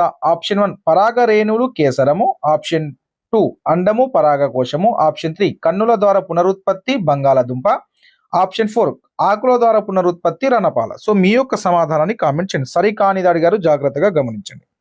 చూడండి, ఇక్కడ పరాగ రేణువులు కేసరం అనేది సరైన జత ఉంది. కన్నుల ద్వారా పునరుత్పత్తి బంగాళదుంప సరైన జత ఉంది. నెక్స్ట్ ఇక్కడ ఆకుల ద్వారా పునరుత్పత్తి రణపాల సరైనది ఉంది. సో అండము పరాగకోశం అనేది సరికాని జతగా ఉంది. సో దీన్ని మనము రైట్ ఆన్సర్ గా తీసుకోవాలి. నెక్స్ట్ క్వశ్చన్ ఇక్కడ చూసుకున్నది, ప్రపంచ జల దినోత్సవం ఎప్పుడు జరుపుకుంటాం? So easy question. సో మనకు మార్చి 22, ఏప్రిల్ 22, జూన్ 22, జూలై 11. సో ప్రపంచ జల దినోత్సవాన్ని మనము మార్చి 22 జరుపుకుంటాము. So option 1 is the right. Next question చూడండి, ఇక్కడ నీటిపైకి తేలియాడే నూనె, గ్రీజు వంటి పదార్థాలను తొలగించడానికి ఉపయోగించేది. స్క్రపర్, అదేవిధంగా స్కిమ్మర్, అదేవిధంగా కడ్డీ తెరలు, ఇసుక పాత్రలు. సో మీ యొక్క ఇసుక పాత్రల. సో మీ యొక్క సమాధానాన్ని కామెంట్ చేయండి. నీటిపైకి తేలియాడే నూనె, గ్రీజు వంటి పదార్థాలను తొలగించడానికి మనం స్కీమర్ని వాడతాము. So option 2 is the right answer. Next question ఇక్కడ చూసుకున్నట్లయితే నీటిలో తేలియాడే సూక్ష్మజీవులు ట్యాంక్ అడుగు భాగంలోకి చేరి ఏ విధంగా మారుతాయి? నిర్మలమైన నీర, మురికి నీర, క్రియాశీల మురుగా, బ్యాక్టీరియానా? సో మీ యొక్క సమాధానాన్ని కామెంట్ చేయండి. రైట్, ఇక్కడ నీటిలో తేలియాడే సూక్ష్మజీవులు ట్యాంక్ అడుగు భాగంలోకి చేరి క్రియాశీల మురుగుగా మారతాయి. So option 3 is the right answer. గమనించండి. నెక్స్ట్ క్వశ్చన్ ఇక్కడ కలుషితమైన నీటిని శుద్ధి చేసే కేంద్రాలలో ఏ దశలో విడుదలయ్యే బయోగ్యాస్ ను విద్యుత్ ఉత్పత్తికి వాడతారు? 3వ దశన, 4వ దశన, 5వ దశన, 6వ దశన? మీ యొక్క సమాధానాన్ని కామెంట్ చేయండి. రైట్ మిత్రమా, కలుషితమైన నీటిని శుద్ధి చేసే కేంద్రాలలో ఏ దశలో విడుదలయ్యే బయోగ్యాస్ ను విద్యుత్ ఉత్పత్తికి వాడతారంటే 4వ దశలో విడుదలయ్యే బయోగ్యాస్ ను విద్యుత్ ఉత్పత్తిలో వాడతారు. గుర్తుంచుకోండి. నెక్స్ట్ క్వశ్చన్ ఇక్కడ క్రింది వాటిలో అకర్బన సంబంధం మలినం కానిది. అకర్బన సంబంధ మలినం కానిది. క్రింది వాటిలో అకర్బన సంబంధం మలినం కానిది. Option 1 nitrate, option 2 phosphate, option 3 లోహాలు, ఆప్షన్ 4 ఎరువులు. సో మీ యొక్క సమాధానాన్ని కామెంట్ చేయండి. రైట్ మిత్రమా, క్రింది వాటిలో అకర్బన సంబంధ మలినం కానిది ఏంటంటే ఎరువులు. So option 4 is the right answer. గమనించండి. నెక్స్ట్ క్వశ్చన్ ఇక్కడ ఏరియేషన్ వల్ల సూక్ష్మజీవులు వ్యర్థ పదార్థాలను అతివేగంగా కుళ్ళే విధంగా చేసే నీటిని శుద్ధి చేసే పద్ధతి ఏది? ఆప్షన్ 1 జైవిక పద్ధతి, ఆప్షన్ 2 భౌతిక పద్ధతి, ఆప్షన్ 3 రసాయనిక పద్ధతి, ఆప్షన్ 4 పైవేవి కాదు. మీ యొక్క సమాధానాన్ని కామెంట్ రూపంలో తెలియజేయండి. రైట్, ఇక్కడ చూసుకున్నట్లయితే ఏరేషన్ వల్ల సూక్ష్మజీవులు వ్యర్థ పదార్థాలను అతి వేగంగా కుళ్ళే విధంగా చేసే నీటిని మనము ఏమంటామంటే, నీటిని శుద్ధి చేసే పద్ధతిని ఏమంటామంటే మనము జైవిక పద్ధతి అంటాము. So option 1 is the right answer. ఇంకా నెక్స్ట్ క్వశ్చన్ చూడండి మిత్రం, ఇక్కడ మనం ఇంటి నుంచి విడుదలయ్యే వృధా నీరు వీధిలోకి, రోడ్డుకు ఇరువైపులా ఉండే మురికి కాలువలోకి విడుదలవుతుంది. ఇటువంటి మురుగు కాలువ వ్యవస్థను ఏమంటాం? తెరిచిన మురుగు కాలువ వ్యవస్థనా, లేకుంటే మూసి ఉన్న మురుగు కాలువ వ్యవస్థనా, లేదా మురుగు కాలువ వ్యవస్థనా? పైవన్నీ. సో మీ యొక్క సమాధానాన్ని కామెంట్ చేయండి. రైట్, దీన్ని మనము తెరిచిన మురుగు కాలువ వ్యవస్థ అంటాము. So option 1 is the right answer. గమనించండి. నెక్స్ట్ క్వశ్చన్ ఇక్కడ చూసుకున్నట్లయితే మెదక్ జిల్లాలో నల్ల వ్యాలీ అనే వనరక్షణ సమితి ఏర్పడిన సంవత్సరం ఏది? Option 1 1990, option 2 1993, option 3 2005, option 4 2015. మీ యొక్క సమాధానాన్ని కామెంట్ చేయండి. అంటే ఇక్కడ మెదక్ జిల్లాలో నల్ల వ్యాలీ అనే వనరక్షణ సమితి 1993లో ఏర్పడింది. So option 2 is the right answer. Right మిత్రమా, లైవ్ చూస్తున్న మిత్రులందరూ తప్పకుండా వీడియోని లైక్ చేసి మీ యొక్క సపోర్ట్ని అందించండి. కొత్తగా చూస్తున్న మిత్రులు ఎవరున్నా తప్పకుండా మీ యొక్క సపోర్ట్ని లైక్ ద్వారా అందించే ప్రయత్నం చేయండి. చూడండి, ఇక్కడ క్రింది వాటిని పరిశీలించి సరైన దానిని గుర్తించాలి. ఆప్షన్ 1 మట్టిలో పెద్ద రేణులు ఉన్నట్లయితే అలాంటి మట్టిని ఇసుక నేలలు అంటాము. ఆప్షన్ 2 మట్టిలో ఎక్కువ మొత్తంలో సన్నటి రేణులు ఉన్నట్లయితే ఆ మట్టిని లోమ్ నేలలు అంటాము. ఆప్షన్ 3 మట్టిలో పెద్ద రేణులు, సన్నటి రేణులు సమపాలలో ఉన్నట్లయితే ఆ మట్టిని బంక మట్టి అంటారు. ఆప్షన్ 4 పైవన్నీ. సో దీనిలో సరైనది ఏదో మీరు గమనించండి. రైట్, ఇక్కడ దీంట్లో మనకు సరైనది వచ్చేసరికి మట్టిలో పెద్ద రేణువులు ఉన్నట్లయితే అలాంటి మట్టిని మనము ఇసుక నేలలు అని అంటాం. So option 1 is the right answer. గమనించండి. నెక్స్ట్ క్వశ్చన్ ఇక్కడ మట్టి కణాల నుంచి నీరు నేలలోకి చొచ్చుకుపోవడాన్ని ఏమంటాం? Humus, క్రమక్షయం, percolation, గ్రైనేజేషన్. మీ యొక్క సమాధానాన్ని కామెంట్ చేయండి. మట్టి కణాల నుంచి నీరు నేల లోపలికి చొచ్చుకుపోవడాన్ని పర్కోలేషన్ అంటాము. So option 3 is the right answer. Next question ఇక్కడ చూసుకున్నట్లయితే కింది వాటిని జతపరచండి. ఓ క్షితిజము ABE ఈ క్షితిజాలకు వెళ్ళి ప్రతిసారి టెట్ అండ్ డిఎస్ లో ప్రశ్న వస్తుంది, దాన్ని మీరు గమనించే ప్రయత్నం చేయండి. ఇక్కడ ఇటేమో ఇంకుడు పొర, ఉపమృత్తిక, పై పొర, ఉపరితల మృతిక ఇచ్చారు. సో దాన్ని మీరు జతపరచండి. చూడండి, ఇక్కడ మనం చూసుకున్నట్లయితే ఓ క్షితిజం అనేది పై పొర అవుతుంది. సో 1 C అవుతుంది. సో 1 C ఉన్నాయి, అన్ని ఉన్నాయి కామన్ గా. నెక్స్ట్ ఏ క్షితిజం ఒకసారి మనం చూసినట్లయితే మిత్రమా ఉపరితల మృతిక. ఏ క్షితిజం అనేది ఉపరితల మృతిక. సో 2D అనేది 1 ఇక్కడ మనకు కనిపిస్తుంది. అదేవిధంగా ఆప్షన్ 4th ఆప్షన్ కూడా 2D కనిపిస్తుంది. నెక్స్ట్ చూద్దాం ఈ బి క్షితిజం ఒకసారి మనం చూసుకున్నట్లయితే బి క్షితిజం అనేది ఉపమృతిక అవుతుంది. సో బి క్షితిజం ఇక్కడ ఉపమృతిక బి అవుతుంది. ఇక నెక్స్ట్ ఈ క్షితిజం అనేది మనకు ఏమవుతుంది? ఈ క్షితిజం అనేది ఇంకుడు పొర అవుతుంది. కాబట్టి గమనించండి, ఓ క్షితిజం అనేది ఉపరితల మృతిక, అదే విధంగా ఓ క్షితిజం అనేది మనకి ఏమవుతుంది, పై పొర అవుతుంది. ఓ క్షితిజం అనేది పై పొర, జాగ్రత్తగా గుర్తుంచుకోండి. ఏ క్షితిజం అనేది మనకు ఉపరితల మృతిక అవుతుంది, ఉపరితల మృతిక ఏ క్షితిజము. నెక్స్ట్ బి క్షితిజం అనేది ఉపమృతిక అవుతుంది. అదేవిధంగా నెక్స్ట్ మనకు ఈ క్షితిజం అనేది ఏమవుతుందంటే ఇంకుడు పొర అవుతుంది. సో దాన్ని గుర్తుంచుకునే ప్రయత్నం చేయండి. నెక్స్ట్ ఇక 56వ ప్రశ్న, ఒండ్రు మట్టి, ఇనుము, అల్యూమినియం ఆక్సైడ్, కాల్షియము, కార్బోనేట్ వంటి ఖనిజ లవణాలు కలిగిన పొర ఏది? బి క్షితిజము, సి క్షితిజము, ఆర్ క్షితిజము, ఓ క్షితిజం. మీ యొక్క సమాధానాన్ని కామెంట్ రూపంలో తెలియజేయండి. ఈ ఒండ్రు మట్టి, ఇనుము, అల్యూమినియం ఆక్సైడ్, కాల్షియం, కార్బోనేట్ వంటి ఖనిజ లవణాలు కలిగిన పొర బి క్షితిజము. So option 1 is the right answer. గమనించండి. నెక్స్ట్ క్వశ్చన్ ఇక్కడ చూసుకున్నట్లయితే, క్రమక్షయం చెందని కఠిన శిలలతో ఏర్పడిన పొర ఏది? బి క్షితిజం, సి ఆర్ క్షితిజం, ఓ క్షితిజం. మీ యొక్క సమాధానాన్ని కామెంట్ చేయండి. క్రమక్షయం చెందని కఠిన శిలలతో ఏర్పడినటువంటి పొర ఏది అంటే ఆర్ క్షితిజము. So option 3 is the right answer. గమనించండి. నెక్స్ట్ 58వ ప్రశ్న, ఏ నేల మట్టిని ఉపయోగించి బంతిని తయారు చేయవచ్చు కానీ వలయాన్ని తయారు చేయలేము? ఆప్షన్ 1 నల్లరేగడి నేల, ఆప్షన్ 2 మృదువైన ఒండ్రు మట్టి నేల, ఆప్షన్ 3 ఎర్ర నేల, ఆప్షన్ 4 ఇసుక నేల. సో మీ యొక్క సమాధానాన్ని కామెంట్ చేయండి.